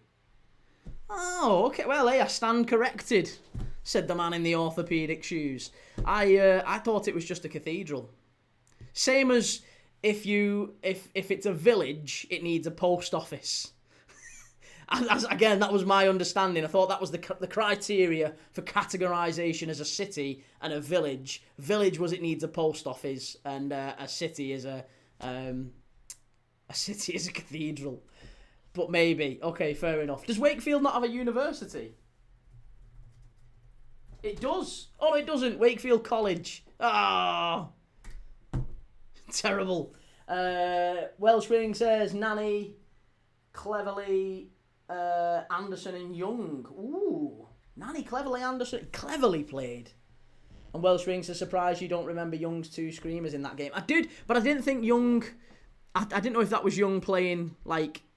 Did he come off the bench or did he play at fullback one of them times? I wasn't sure. Swifty, Wakefield is a city. I've just looked. And Swifty, I live in a hamlet. What is a hamlet? I mean, I know there are such things as hamlets, but what's the criteria for a hamlet? We've gone well off branch here. We was watching Newcastle, Sunderland. Now we're talking about village versus city versus hamlet. And Archie, you're right, if it's got a cathedral, and Unknown says atmosphere looks so good. Joe, I'm happy with this, Key. You're happy? You're happy? As a Newcastle fan, you're happy with it? I'm not happy with it. I've wasted an hour of my life watching that garbage. You've not even ventured into their half. There's only one team look like scoring, mate. And it ain't Newcastle. Newcastle have been utter dross, says Guilty Spark. What a complete snooze fest. I wanted a bloodbath and it's been shocking. I thought, coming into this one, Newcastle were, they're going to be looking to get a result because they need the result. It's not just the bragging rights, it's the points they need on the table. They go above Sunderland with a win. And they've looked quite flat. Brendan, are you sure it's not the city that needs the post office? No, it's the village. Because that would make no sense, would it? Because everywhere's got a post office. Everywhere has got a post office. So, for a city to have a post office, there'd be about 1,000, 10,000. How many post offices are there? in the UK. There'd be about 10,000 cities. But I think for it to qualify for village level, there's one for village, there's one for town, there's one for hamlet, evidently, there's one for city, and, you know, it's that. There's something for each one. I think maybe the town is town hall. I think I'm right in saying that.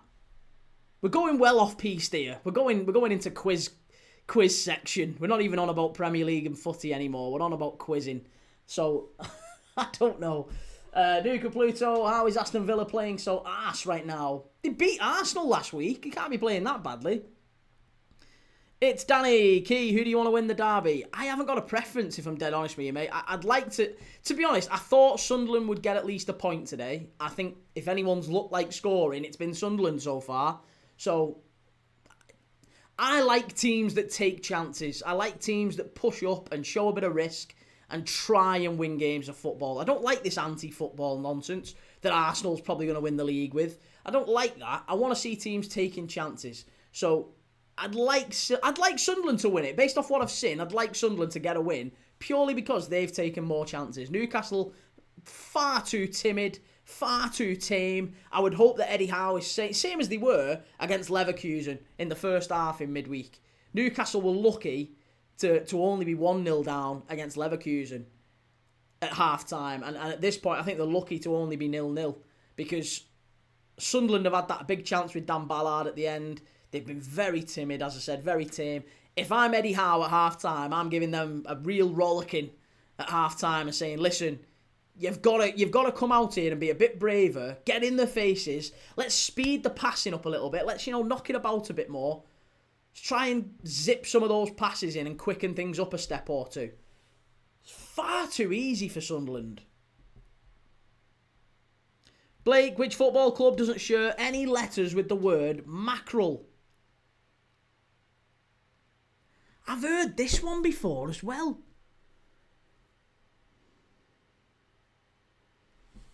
Doesn't share any letters with the word mackerel. I've heard that one. I've heard that question. I don't know, though.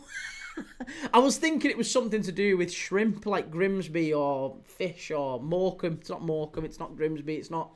I don't know. They were the first ones that came to mind, but I don't know. I don't know.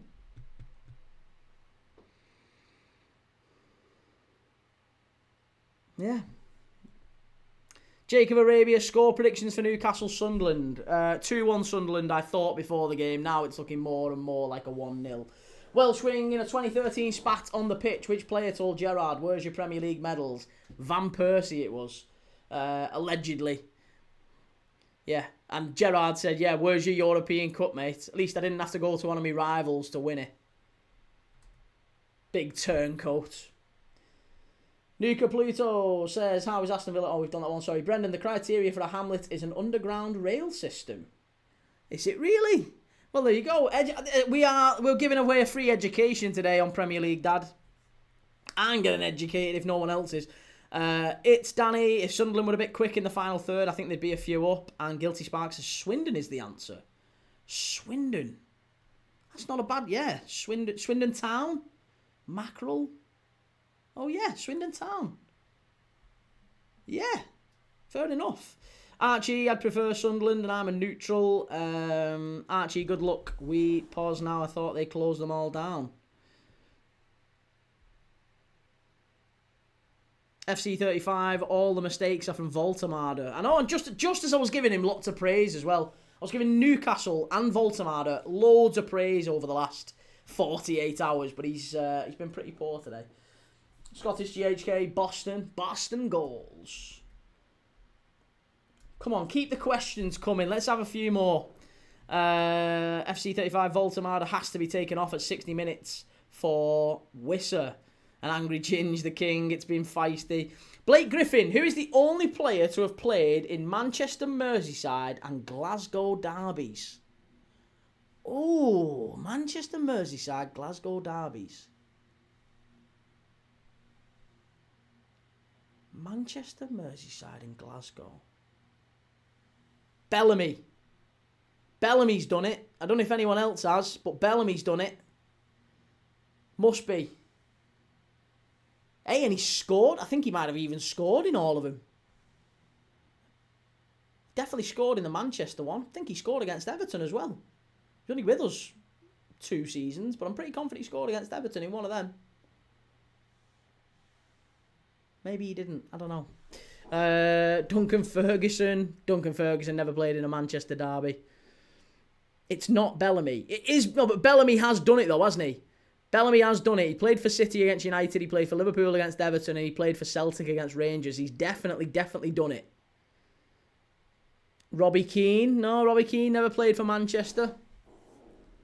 Any of the Manchester clubs.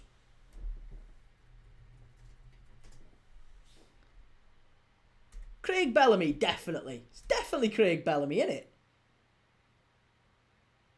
Although he was only at Celtic for 12 games. Christ, surely Craig Bellamy played in the old firm. 12 games. Celtic loan. Yeah, made his debut for the club against Rangers. So he definitely has played in the old firm. He's done it. It's definitely Bellamy. He did. Blake Griffin, he's made his debut. It says here on Wikipedia. He made his debut for Celtic against Rangers in the old firm. But if that's not... I won't hold it against you. If that's not the one you're thinking of. There's still one more. That's fine. Who's the other one? Who's played in the Manchester, Merseyside and Glasgow derbies? Anyone? Any answers from YouTube? Brendan says Sinclair. Scott Sinclair? No, Scott Sinclair never played in the Liverpool in Merseyside derby. Steve, Dallas Cowboys says Sunderland versus Newcastle game is the lowest game that I've shot and get to the penalty area from the first half this season in the Premier League. What a derby we have. It's been quite poor, hasn't it? Kane says, come on Sunderland. And Callum, Arsenal v City FA Cup quarter-final 2016-2017. Who won it and what was the score? Couldn't tell you. No idea.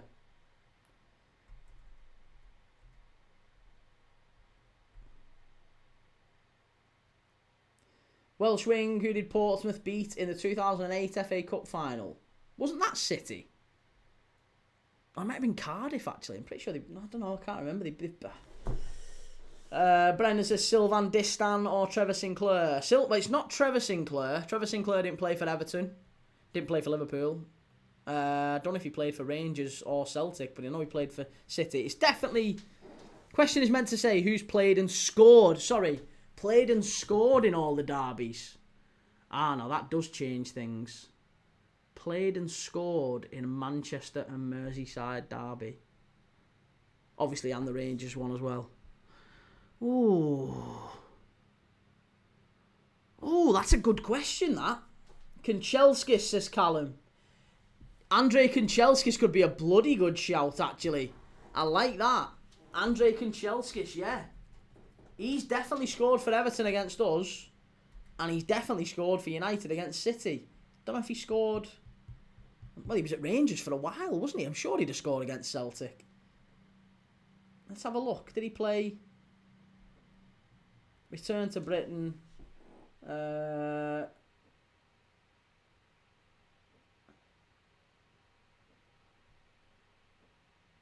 Yeah, I don't know. I don't know if he did. He might have scored for Rangers against Celtic. Jimmy P. Comedy says Van Dijk. It can't be Van Dijk. Eddie says, why do you think Wolves were better than Arsenal? They literally played a low block the whole game. What's that got to do with being better or not? Guilty Spark. Nobody pulled that name out the bag. Defo Googled it. Hey, listen. I can't hold people that... They can only be, guilty in their own mind when they do that. Nobody wins when you do that. Nobody wins. Andrei Kanchelskis is correct, says Blake. I like it. Lisha says, what's the question? The question was who played and scored in the Merseyside derby, the Manchester derby, and the Glasgow derby. There's only one player who's done it, allegedly. Joe says their flag display was embarrassing, mind. Oh, we won the flags. Newcastle United, we won the flags. That's embarrassing. That is absolutely embarrassing. Brendan says, got it, Kolo Touré. Kolo Touré never scored for Liverpool against Everton. Hassan Hersey, can that be Claudio Reyna? He played for Rangers and City. Never played for Everton. No, it is Kanchelskis, mate. It's Andrei Kanchelskis. And Archie said Googling feels like cheating. It is. It is a little bit of cheating. Jamie, Milner. It's not Milner. Welsh Wing says, which player played for Palace, Spurs, Villa, QPR, Newcastle and Swansea? Palace, Spurs, Villa, QPR, Newcastle and Swansea. Wayne Routledge. Definitely played for Palace. Played for Swansea. Played for Newcastle. Played for Villa, I think. QPR, yes. Did Wayne Routledge play for Spurs? I can't remember if Wayne Routledge played for Spurs or not. Let me move this a touch closer. I can't remember if he played for Spurs or not, Wayne Routledge. I think he did, didn't he? Scottish GHK. There's one Scottish club that has a letter in their name that no other club does. Which one? Ooh, a Scottish club that has a letter in their name that no other club does. Why? Is there another Scottish club that has a Y in it? That's a great question, that. I like that one as well. St Johnstone. J. Yeah, it is, isn't it? It's J. There's no other club with a J. That's true. Yeah, I think that you've caught him out there. That's a good question, though. I like that. That's a very good question. Jimmy, which former Liverpool player has played for all Claret teams? All Claret teams? We're talking, what, Burnley, West Ham, Villa? Ooh, Liverpool players played for Burnley, West Ham and Villa? Or are we talking like all Claret teams? Are we including like Scunthorpe in that? Right. We're off for the second half here at the Stadium of Light, and Sunderland already in the box.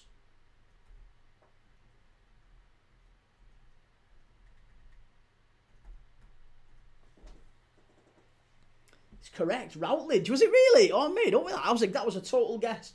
Chimey, Cork. What about Cork? Cork's not in Scotland. Lisha, is he talking J only in the Scottish League? Yeah, J. Jimmy, just the ones that matter.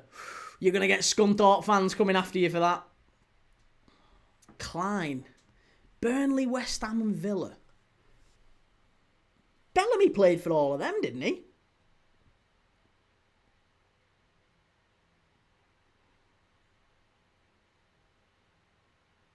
Good ball in. Ah, it's an own goal! It's Voltemada! Oh my God, we've given him so much stick!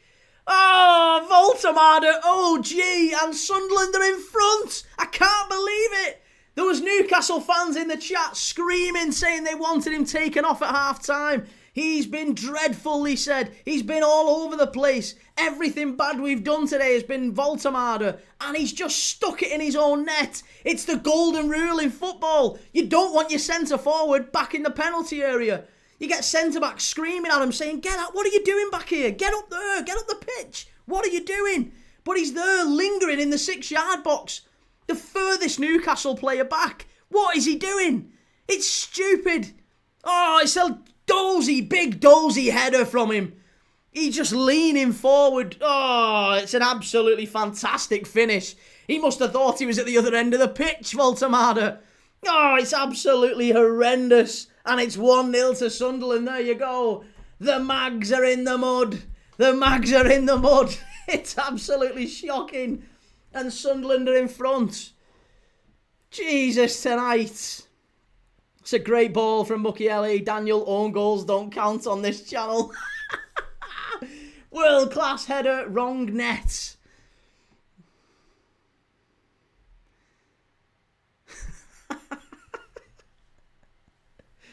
Oh, good lord. Nuka Pluto, I had Newcastle and Aston Villa win as well. I'm lucky. I had a goal in the second half in this one, which I've already got. And I had Villa to win with a 1.5 handicap. Forest are 2-0 up now. Forest are 2-0 up against Tottenham.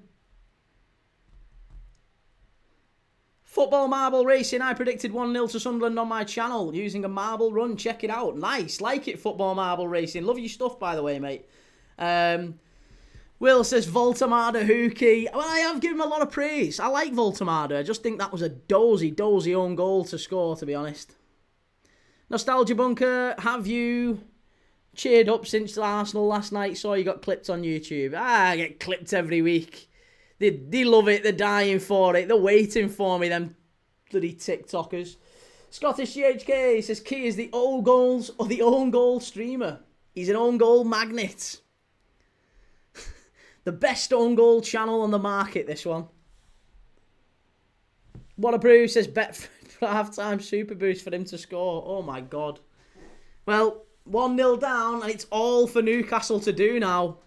Udinese 1, Napoli 0. Someone called Davis has scored. That's an odd name to have scored in Serie A. I'm going to have to look and see who that is now. Someone called Davis has scored for Udinese against Napoli. Don't even know who that is. I think Villa have equalised. Villa have equalised against West Ham. Keenan Davis. Keenan Davis is playing for Watford, for Udinese. Ex-Watford, ex-Villa. Morgan Rogers has scored for Villa. But yeah, Keenan Davis, ex-Aston Villa youth player who had a spell at Watford, had a spell at Forest. He's now at Udinese and he scored against Napoli. Ex-Premier League players thriving in Serie A. Look at them Sunderland fans. They're bouncing, them Sunderland fans. They're loving it. They're absolutely loving life.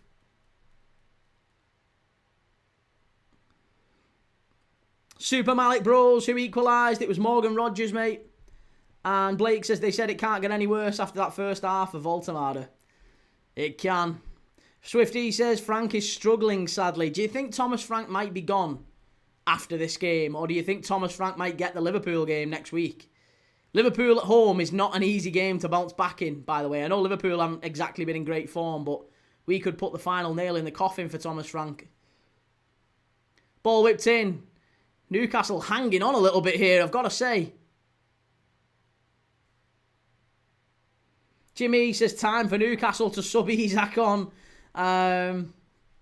Hayden, what is Voltamada actually doing there? It's like he's actually tried to score. Archie McLean, Carragher would be proud with that own goal. 3-star Reds, keep him out, Forest. 3 important points here for the taking. And Swifty, they've played no football at all, Newcastle. I have no idea what Newcastle's tactics or strategy was here. Eddie Howe, they have been so tame. Like, for a title winning... Sorry, for a title winning... For a derby and for a Champions League side to turn up like this is appalling. It's really poor. Oh, Talby's absolutely ran Livramento. That's shocking from Livramento.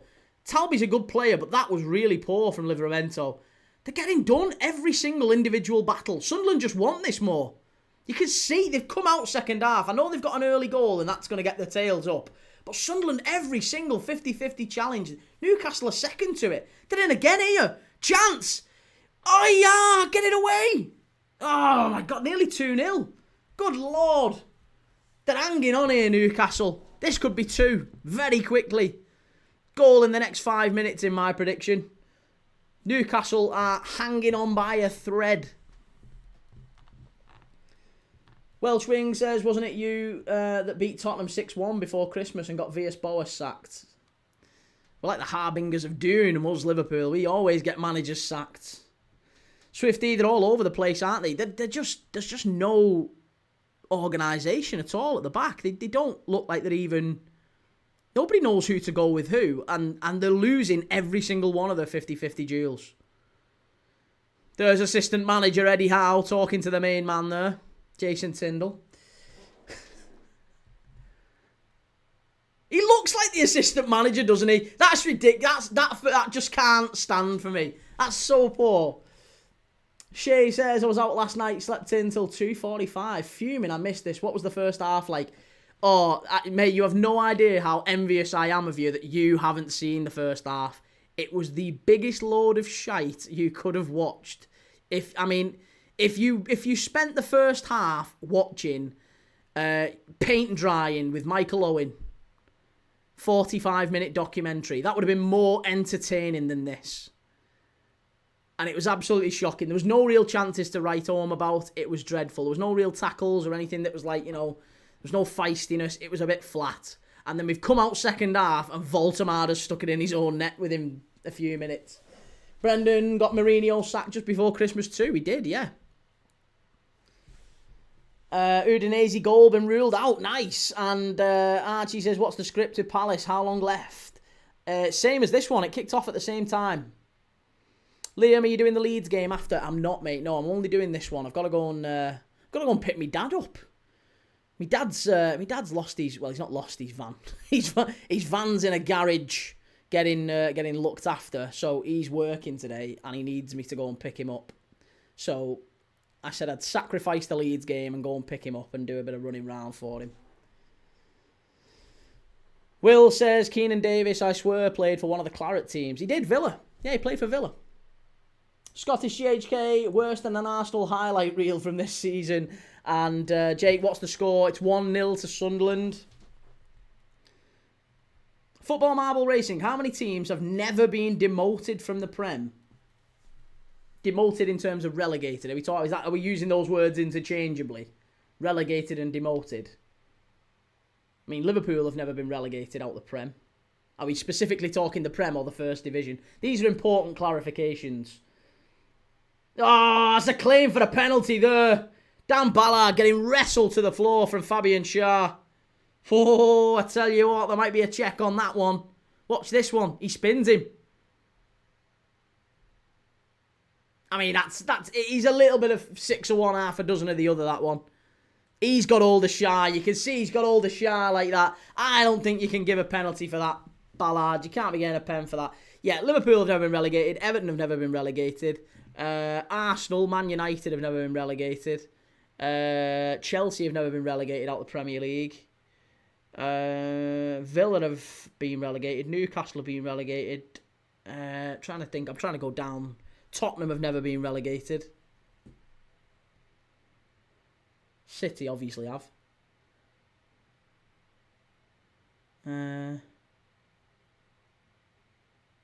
trying to think. I'm struggling. I think there's only really them, isn't there? There's only Liverpool, Chelsea, Everton, Man United, Arsenal. Is that it? Spurs.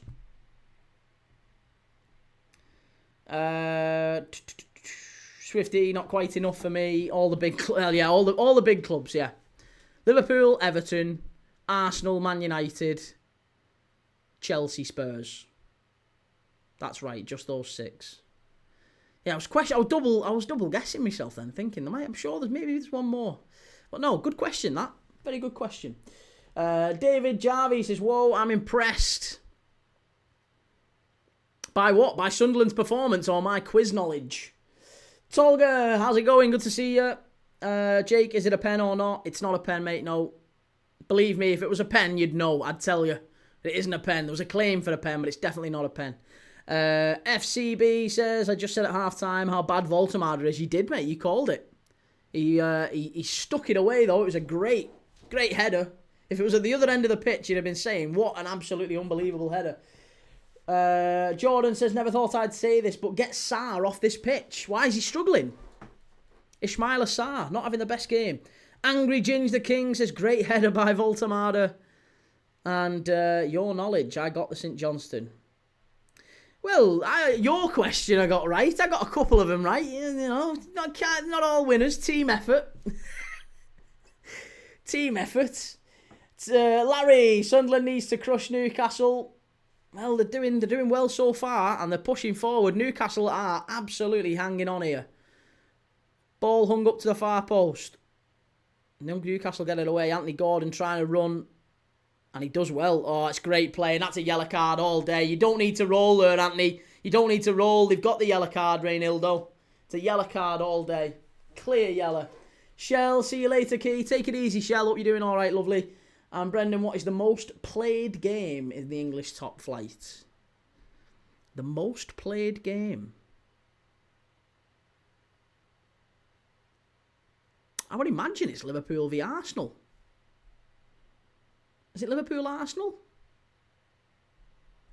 Or maybe Everton Arsenal. I don't know. What is the most played game? Everton Arsenal that seems to strike a chord with me. Kev, who's the longest team to be in top flight football? Again, I think it might be Everton. I don't know. I don't know. Longest team. Actually, might well be Arsenal. Harvey Barnes on. Ilanga off. Willock's coming on here now. And Murphy. Newcastle ringing the changes. Tonali coming off for Willock. Oh, I'm not sure the Newcastle fans will love that change. Tonali off. Willock on. Ilanga off. Murphy on. And Barnes on for Gordon. Andy Gordon, I think, has done okay today. I'm surprised he's took Gordon off. I mean, Barnes, fine, but that's easy for roofs all day. Jimmy says two things. A clock can be right twice in a day. And Tolka's computer. And Everton, 128 years. Yeah, Everton. It's amazing, isn't it, that they've not really won that much.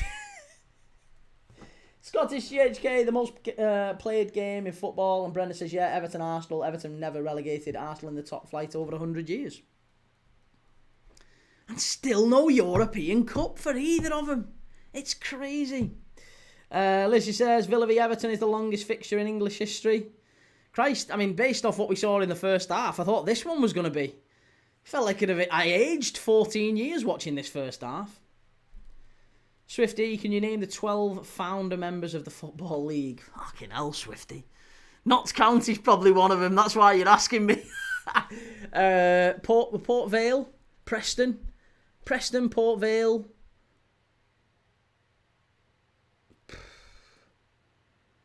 I don't know, maybe Newton Heath, were they in there? I don't know.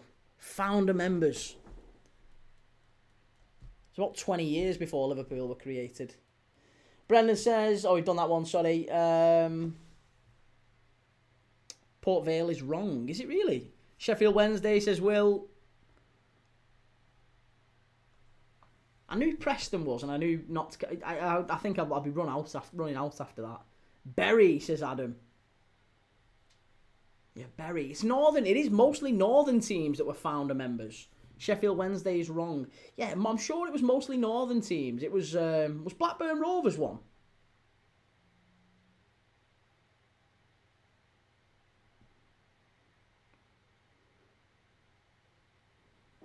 But it's certainly that. I think so. Anyway, I could be wrong. Ben Hughes said Blackburn's one.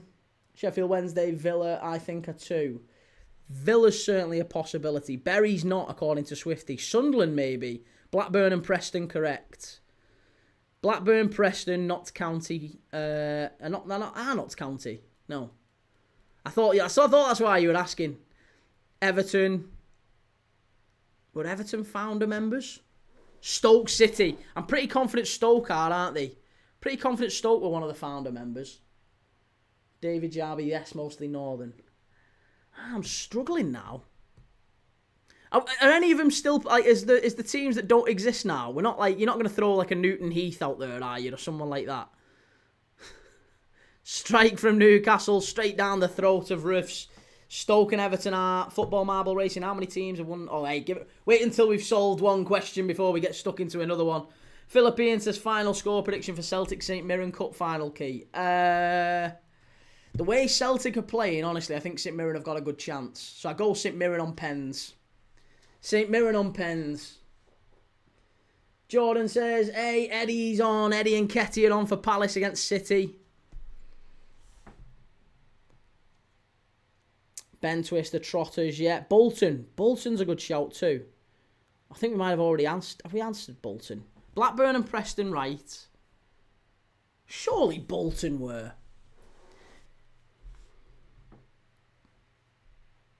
Archie, I want St Mirren. Yeah, quite a few of us do, Archie. I'd quite like St Mirren as well. Bolton and Accrington. Ackies. Accrington Stanley. Scottish 8K. Accrington Stanley rings a bell. There you go. Brendan, Norwich before they relocated from the northwest. do we think of the pedestrianisation of Norwich City Centre? Ben Hughes says, isn't Sheffield FC one? Sheffield FC. There you go. That's a rogue question, rogue shout from Ben. Sheffield FC. If it's clubs that don't exist anymore, I'm sorry, I'm not even accepting that as an answer. It's a trick question if you're starting throwing them in. Swifty, not sure if it's Accrington Stanley. They didn't have the Stanley then. Or Stanley must have only joined later. But it was Accrington FC. Daichi Kamada's injured for Palace. Not good. Hughes is coming on.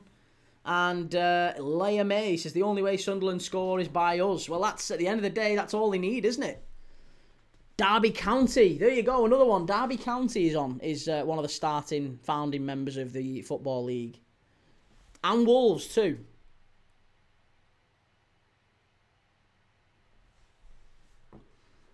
Surely we must have got most of them now. How many more are we missing? Leeds, says Liam. Leeds, I don't think so. I don't think Leeds came about until a little bit later. I think you're missing 2. We've got Derby, we've got Wolves, we've got Stoke, we've got Blackburn, Preston, Accrington, Bolton. West Brom, says D28. West Brom's not a bad shout. Burnley, says David as well. Burnley. Again, yeah, they feel like they've been here since the dawn of time. Turf Moor's not really had a lick of paint since then, has it? Since the mid-1800s. Stan Turnant, just a lad, started following him about that time. Newcastle chance. Oh, that's offside anyway, I think. Sunderland get it away. Burnley is the last one. There you go. Well done, everyone. Good effort, that. We've all got the Football League, the 12 founding members of the Football League. Adam says, don't forget the first team to play at Anfield. Oh my God, who's the first team to play at Anfield? Everton. Everton until they stop paying the rent. The scoundrels. Football Marble Racing says, how many teams have won the top division in England 3 times in a row? Well, United's one of them, aren't they? They're the last. Oh no, City. City and United. Liverpool. Did Liverpool do it in the 70s? Sure, we did it in the 70s, didn't we? Liverpool, no. United and City definitely recently. Pretty confident Liverpool did in the 70s, though, didn't they? I Am Crew says, debated, or it might even be Everton, to be honest, in the 40s or something like that. No, in Everton. Dixie Dean era, pre-war. Are we talking pre or post-war? Christ, Everton were winning it when everyone was still chewing tobacco on the pitch. Dixie Dean was scoring 400 goals a game. 400 goals before half-time. He's the greatest player ever. Blake says, Genoa FC was founded by Englishmen. And Football Marble Racing says United twice, Liverpool and City are right. Yeah, United, I'm sure the last time was 2007 to 2009, I think, thereabouts. Brendan, what was the question? It was the only 3 teams in English football history that have won the title 3 times in a row. And it was City, Man United and Liverpool. Steve says, come on, Newcastle, you didn't win this season when you conceded first, so let this be your first. Come on. Well, Newcastle have started to grow back into the game. We're not really seeing an awful lot from them as an attacking threat all game. Ball gets played in here, headed to the edge of the box. Shah, good strike, easy save from Riffs. There's not really been... Oh, it was Bruno, actually, it wasn't Shah. There's not really been an awful lot in the way of shots on target at all. It's been pretty tame. All game from Newcastle. And then going into the last 20 minutes here, it doesn't look like improving, if I'm dead honest. Bowen scored for West Ham. It's 3-2. What a player Jared Bowen is. He's just like a fine wine. He's getting better with age, the lad. I love watching Jared Bowen.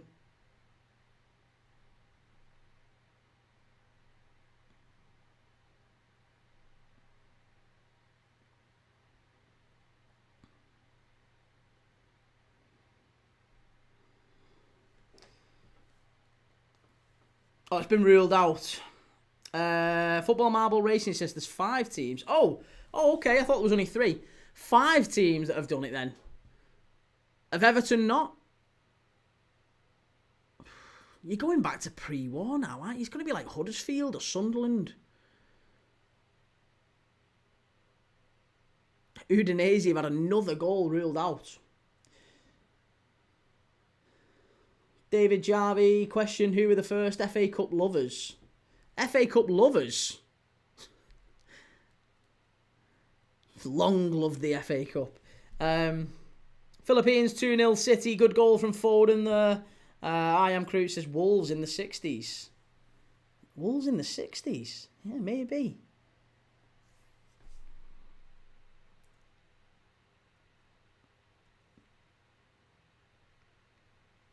Maybe, I'm really struggling, actually. Huddersfield is correct, Key. I cheated. Oh, well, there you go. Huddersfield, yeah, I thought Huddersfield might have been one because they were very successful around the turn of the century, I think. Just about the time the Titanic was being built. I always use that on me. One of my mates is a really, really massive Huddersfield Town fan. So, I always give him a bit of stick for that. But, yeah, we've been and watched Huddersfield at the John Smiths. Good team. Good club, Huddersfield. Wolves isn't right. Leeds, Chelsea. Chelsea haven't done it. I'm pretty confident Chelsea haven't done it. Leeds might be right. Maybe Leeds with the old, Norman Hunter, Billy Bremner, Peter Lorimer. That era. Larry, I didn't know Sunderland would come to show us dust in the EPL. Now it's becoming a threat. And 92FC says Newcastle win or draw written all over this. Do you think so? With 20 minutes to go? I'm not sure I agree. I Am Crew says, debating with my mates yesterday, do you now think City are a bigger club than Arsenal? Yes. Yeah, City are a bigger club than Arsenal. If you're a player right now, that to me, that's the ultimate litmus test anyway. The ultimate litmus test is, if you're a player, a top player right now, and you get offered a move to City or a move to Arsenal, where are you going? I think you're going to City.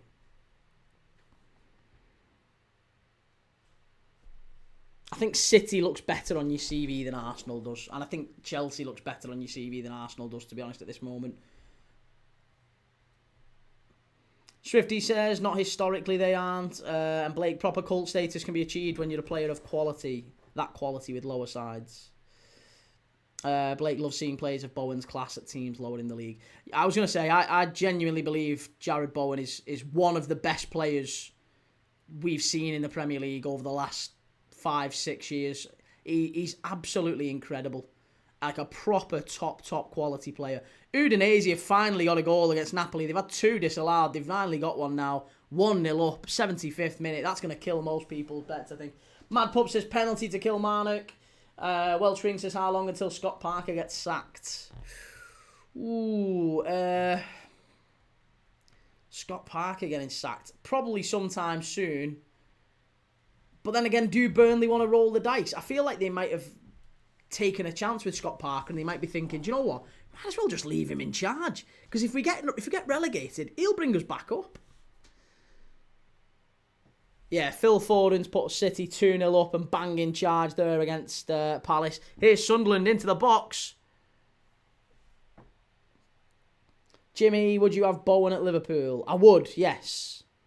I would. Definitely have Bowen. Adam says, if Man City win the Prem and later get points deduction, where does that leave the Prem's credibility? I kind of feel a little bit sorry for the Premier League because I don't know if there's an awful lot they could have done about it. Scottish GHK, unless you're a striker, Man City have the best and Arsenal need a consistent new one. David Jarvie, I'm a Liverpool fan, but Bowen is pure class. He's quality, isn't he, David? Yeah, I love him to bits. I'd love him at Liverpool. Ginger, depends, but I'd sway towards City. Apologies to my grandfather, who's now probably turning in his grave. Oh, Isidore with the strike. Good save near post by Ramsdale. Sunderland still looking the biggest threat here, to be honest. Swifty, Arsenal were a bigger club than City until the oil money hit.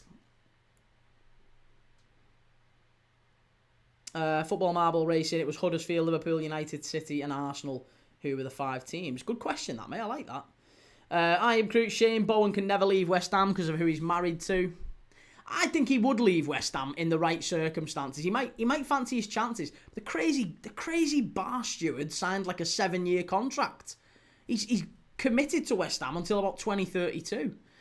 Far pulse from Sunderland. Good punch from Ramsdale. Newcastle clear it away. Jimmy says at the start of the year you would have this dead cert for Newcastle. Yeah, I think before the season kicked off I would have done. Goal! St Mirren 1-0 up against Celtic. Oh, Wilfred Nancy are in the mud. Wilfred Nancy and Celtic are in the mud, rather. Ginga says Arsenal are 100% crumbling again after New Year's. St Mirren in front against Celtic. That might have been the game to do, actually. St Mirren against Celtic. The Scottish League Cup final might have been the game to do today. That's incredible. If they beat Celtic in the League Cup final, that is incredible. Absolutely unbelievable. Wilfred Nancy is having a mare. That's got to be the first Celtic manager to lose 3 games. He's opening 3 games at the club. I've never known another Celtic manager in my lifetime lose their first 3 games as manager. That's not a good start. He's lost in Europe, he's lost to Heart, who are still top, and now he's possibly going to lose in a League Cup final. I don't think it gets any worse. That is officially the worst start a manager could possibly have. It's not just the games, it's losing the games in the way that they're losing them. They got battered against Roma. They weren't great against Hearts, and evidently now, if they were to lose a cup final... Oh... Welsh Wing says, if you're calling City a bigger club than Arsenal, would you say Guardiola has surpassed Sir Alex as the greatest manager? No. No, not at all. Voltemada's being hauled off here. What an horrendous performance it's been from Nick Voltemada. Not his day at all. Currently, if someone had have said today, Nick Voltemada's going to score the match winner in the Tyne-Wear derby, you'd have said, yeah, that's highly likely.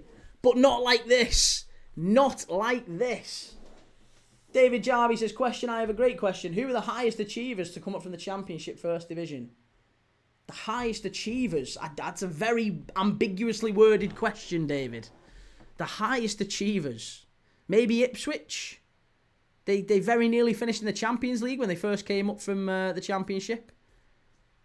I think they finished in the UEFA Cup with George Burley. That was around about 2002. Thereabouts. That's certainly the one in most recent memory, anyway. Jimmy says Burnley, surely. Is it? Forest are now 3-0 up against Tottenham. Good grief. Fiorentina have equalised late on against Verona. It's an own goal from Nunes. I am curious, if Arsenal don't win anything this season, do you think Arsenal fans will turn on Arteta? They should do, but they won't do. The Arsenal board will be quite content as long as he's giving them Champions League revenue, but you can't keep spending. They've spent more than anyone else. Like he's literally spent double what Liverpool have, and if he's not winning things, that is a problem. That is a problem, especially given the way that they play as well. Like I think there would be less said if he was playing this like free-flowing, easy on the eye, attacking football. You don't. It's quite dull watching Arsenal, isn't it? But it's kind of alright because they win games of football. You tolerate it. It's a little bit like Dyche and Everton. Everton fans always said it's awful football that Sean Dyche serves up, but it gets us the points on the board, so we're safe. And it's a difficult period for the club, so we'll accept it. But as soon as he stopped getting those points, it became intolerable. Because it was like, well, hang on a minute. You're not playing that style. We're not turning up and paying money to watch this crap and still getting beat. You're not having that. And it's kind of the same with Arsenal fans. I would hope that they have the standards that they demand a bit more of an attacking freedom from him, but I don't think they're going to get it.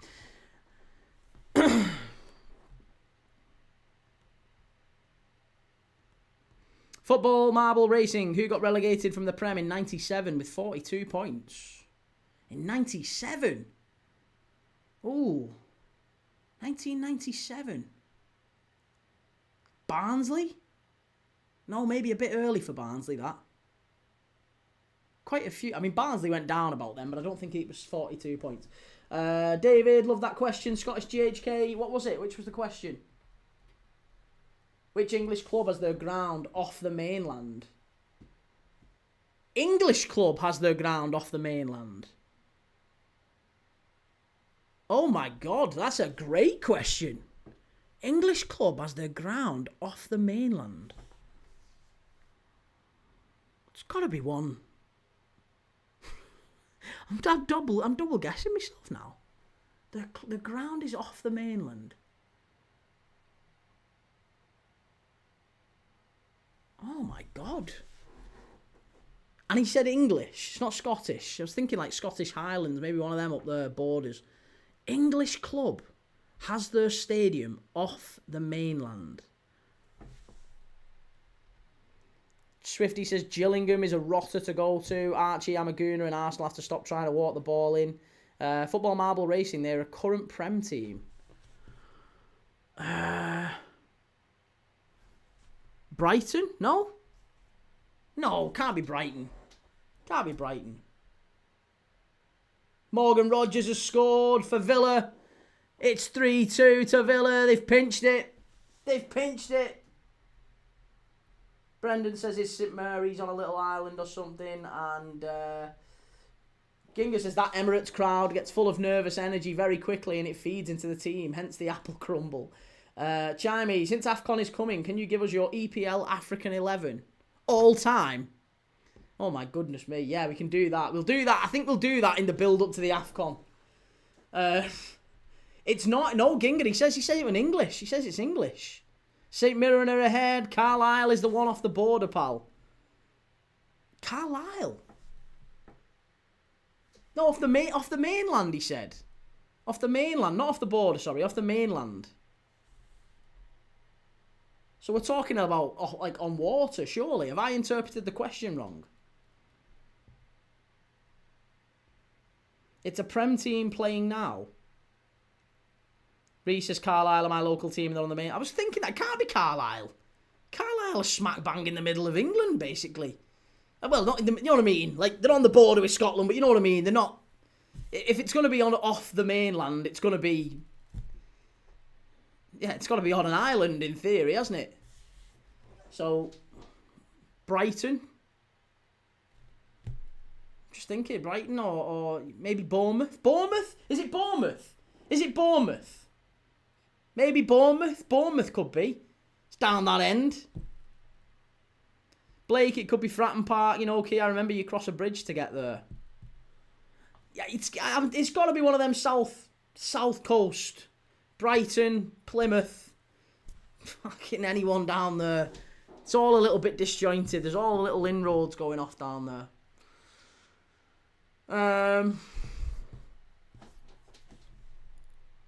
Any team in Kent, probably Fratton Park. It must be Jimmy P. Defo, not Brighton. I've been to the Amex. They're a former client of mine. I've been down there. I know it's not Brighton. I was guessing, but I know it's not Brighton. I was trying to think who it could be though. LJ, Key, you and I should make a petition for the Scottish FA to grant the Scottish League Cup winner a place in the Europa Conference League. I learned that it's their decision and not UEFA's. Welsh Wing, what year was the back pass rule introduced? Oh, that was the late 70s, wasn't it? It was 78 or 79. Sure it was. Might have been a touch later. I'm now questioning myself and thinking it might be early 80s. I think it was 70s though. I'm almost certain. Sam Howe's got a walk after this performance. It's embarrassing. And RR73 Portsmouth are the only club in the EFL off the mainland, fella. Fair enough. Blake says Amex is next to the station. It can't be. Newport FC play on the Isle of Wight. He said English. Sam Howe's got to walk after this performance. Embarrassing. Really? Like, Eddie Howe's got to go. Fratton Park, we have a winner. That was a brilliant question. I'll remember that. I'm keeping that one. I'm going to ask my dad that. I'm going to go and pick my dad up in about half an hour. Once this finishes. I'm going picking my dad up. But first thing I'm going to say to him is, hey, Pops,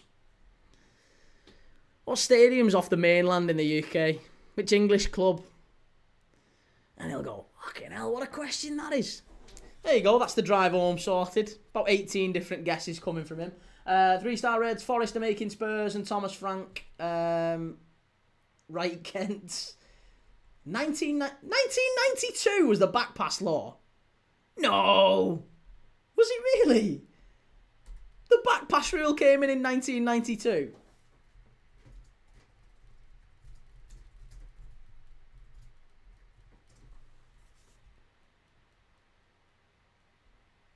Was introduced by FIFA in 92 to speed up the game.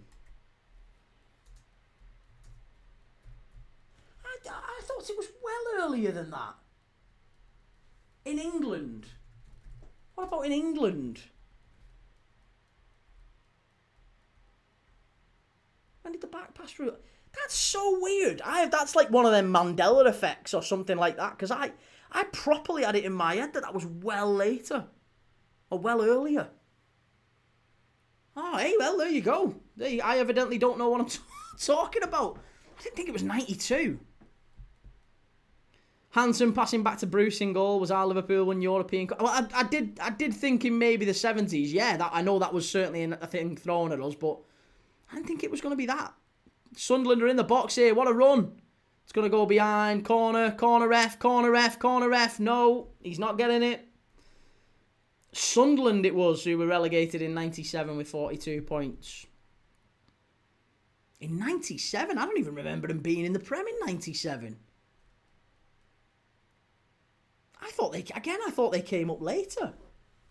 I'll take your word for it. I'm not questioning you, by the way. But I'm just obviously having massive time warp issues this afternoon. RR73, is the stadium a light rocking? Yeah, I mean, for a 1-0 where Nick Voltemade has scored the winner, it's a bit like the Arsenal game this last night. Wolves score 3 goals and still manage to lose against Arsenal, who've scored none. And today, Nick Voltemade has scored the winner at the Stadium of Light, but Newcastle have lost. That's going to be a question after this one, isn't it?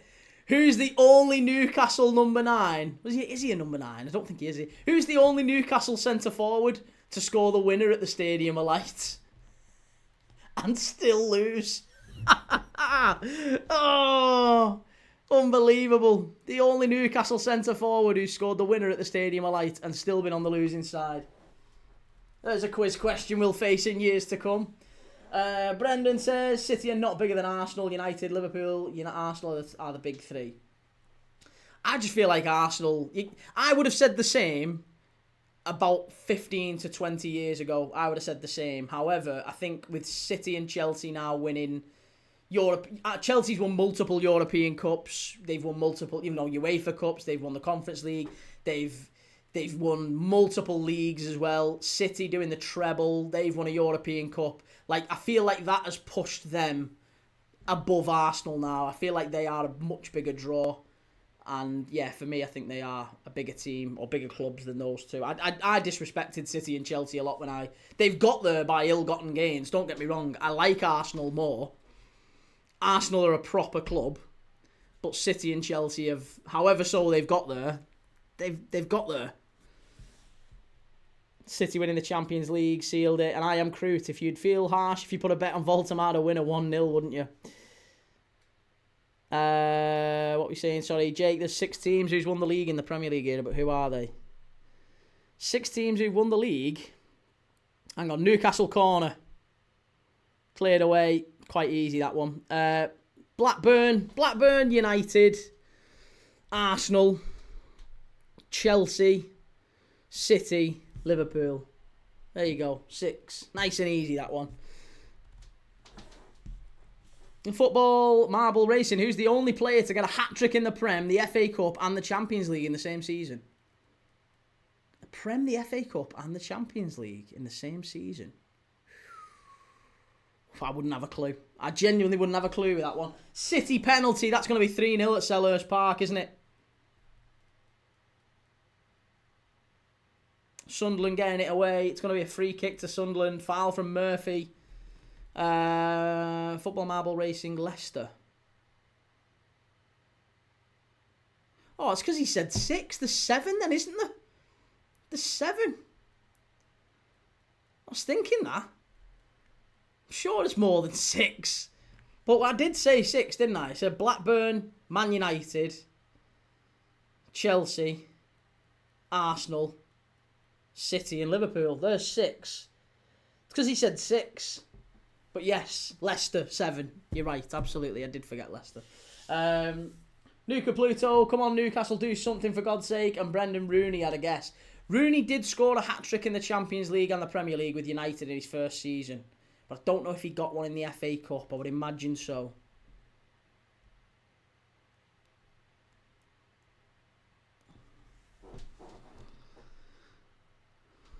88th minute, Palace 0, City 3. There you go. It's Erling Haaland with a penalty. Didier Drogba, it was, who got a hat-trick in the Prem, Champions League and FA Cup. Chimey, are we in a Farmers League? 7 is low. I don't know, you know. I bet how many do you think's won won La Liga in that time frame? I bet if we look, but I bet there's more Premier League winners than there is La Liga winners in that time. So if we go back, here we go. So La Liga, it's been Barca, Real Madrid, Atletico, Valencia, Deportivo, Bilbao, Sociedad. There you go. You have to go back to 1981 to get the same number of winners as there's been in the Premier League. Now, Football Marble Racing, who scored the Premier League's first ever goal in 1992? That was Brian Dean. Who scored the second? It's another question that often gets thrown around. And who scored the first hat-trick? Actually, I don't know the answer to this one. The answer's one of two. So I don't want to say it with confidence now. we might have to check this one. But I know the answer to the second scorer, but I don't know the first Premier League hat-trick. I think it was Eric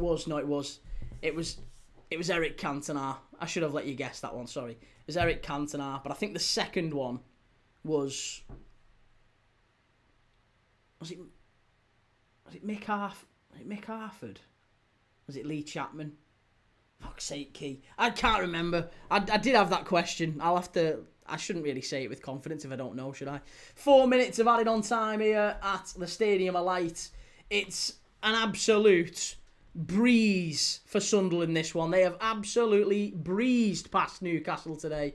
It's been a horrendous performance from Newcastle, all ends up. They've been disorganised at the back. They've been zero threat going forward. And to be honest, Sunderland, the way that they've won the game is really embarrassing as well, isn't it? Lord Yorkshire, good to see Liverpool sandwiched between Palace and Sunderland. And Steve says, Walsh wings at Salvador and Honduras. I'd say only 4 in La Liga.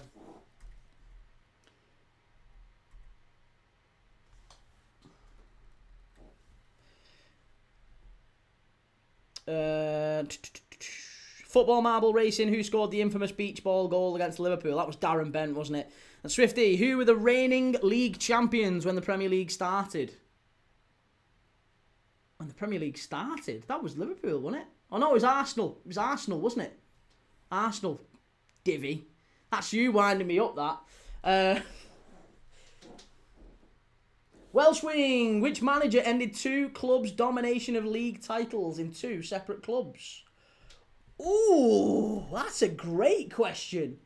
Which manager ended 2 clubs' domination of league titles in 2 separate clubs? That's a fabulous question, and it's not even necessarily England related, is it? Oh, I love that question, Welsh Wing. Which manager ended 2 clubs... Have a listen to this one. Which manager ended 2 clubs' domination of league titles in 2 separate clubs? So we're talking domination. Jurgen Klopp, surely. It's Klopp, isn't it? It's Klopp. Dortmund and Liverpool. Surely. I can't believe I didn't get that one. I was thinking that then, like, what's going on? It's defo Klopp. Has to be Klopp. I'll be amazed if I'm wrong now. If I said it dead confidently and I've got it wrong, I apologise. Could be Mourinho. Is it Mourinho? Claim for a red card here maybe on Riffs. Riffs has gone down. And I think, is it Willock who's left something on him? Riffs has gone down. It's handbags on the pitch here. It's handbags. The players are all having a bit of a fight. Forest 3, Tottenham 0. Oh, I tell you what. Tottenham all over the place. or Pep. Oh, hey, they're kicking off again over here. Isidore having words with Malik Chow. Christ, the goalkeeper's up and everyone, Ramsdale, all of the players are basically in the centre of the pitch. Isidore's having words with Malik Chow. Remarkably here, Granit Xhaka's the calmest player on the pitch. It's all kicking off. Welsh wing Thomas Tuchel. PSG and Bayern. Oh, it is as well. Oh, that's a great question. Fair enough, I like that. Mourinho, Porto and Milan. Whose run did he end at Milan? Juventus, was it? Neither United or Arsenal were dominating when Mourinho came to Chelsea first. That's true. Yellow card for Willock. Swifty says, not a single punch thrown. Hold me back, please. Yeah. They're not happy. They're not happy, these Newcastle players. But I think it's just a late kick-off to show that there was some passion. There was some passion in this, really. But actually, it's going to be a yellow card for about 4 different players. Bruno Guimaraes tapping his watch and saying, come on, ref. Come on. 1-1. Celtic have equalised in the Scottish Cup final. Nathan says PSG was already dominating when Tuchel arrived. You're getting Steward's inquiry here, Welsh wing. Thomas Roberts, who's winning? It's Sunderland 1-0. Sunderland 1, Newcastle 0.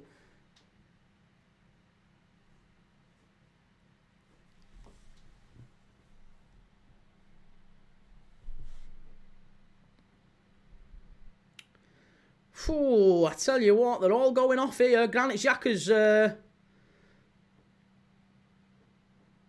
just having little words with Bruno Guimaraes. It's all a little bit feisty and unnecessary, this, as we go into the last few seconds. Football Marble Racing, which club has the most relegations from the Prem? Oh, that could be any one of about 3. Burnley comes to my mind. Maybe Burnley or Watford.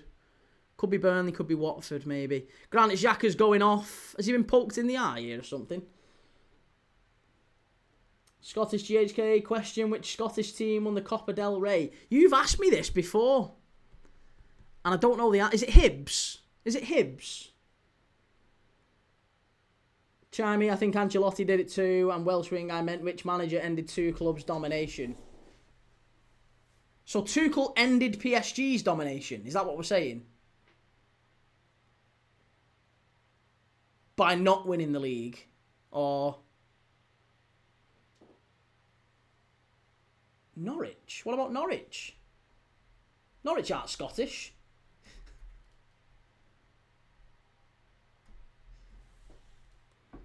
It's not Burnley or Watford.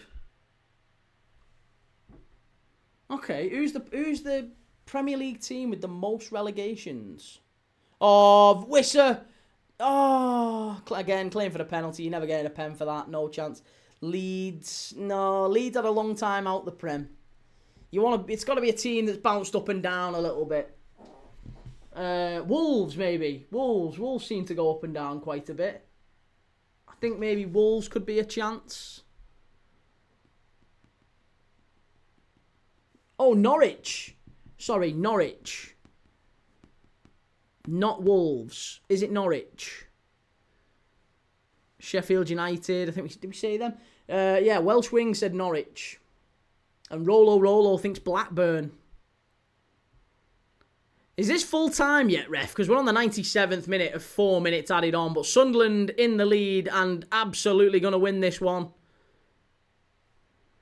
Dale, afternoon, matey. How's it going? It is Norwich. It is Norwich. Great shout. There you go. Norwich are the team with the most relegations in Premier League history. Good question, that. Yeah, how's it going, Dale? Good to see you. We're very close to the full-time whistle here at the Stadium of Light. Sunderland 1, Newcastle 0. Fully deserved win for Sunderland. And I've got to say, they've not really had to do an awful lot. That's a fine tackle. Nothing wrong with that. Good tackle. I'm glad the referee didn't chuck that one away. Really good play. Newcastle last chance. There you go. Full time. He's not even going to let him take the last chance. It's full time. And it's a massive win for Sunderland. It's an own goal from Voltemade. If there was ever a way that these Sunderland... Look at all Sunderland fans like that to the away end. That is what football's about, innit? That's absolutely brilliant stuff. They're bouncing in that away end. Or home end, rather. The away end, maybe not so much. Bruno Guimaraes, he's screaming at the referee on the pitch. I'm not sure what for. What is he actually kicking off for? The referee has done nothing wrong here. Nothing wrong at all. There's the match winner, Nick Voltemade.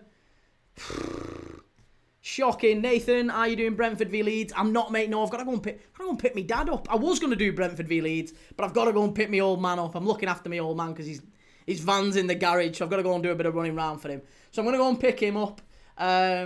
Family comes first and all that. So I'll be back tomorrow. I will be back tomorrow for Man United against Bournemouth. Make sure you have liked, make sure you followed, subscribed. I'm live every single day. And what a game this was. I enjoyed the results as much as nothing. I mean, when I say game, I mean what a live this was. I really liked the questions. All of the questions. Really enjoyed it. Thanks everyone that threw the questions in. Get your quiz books out and get some more ready for the next lives. We'll do some more quiz questions for Man United Bournemouth tomorrow if it's a bit dull. If it's a bit dull and a bit dry. Listen, thank you everyone. Lots of love and I'll see you all tomorrow. Enjoy your Sunday afternoon. Take it easy.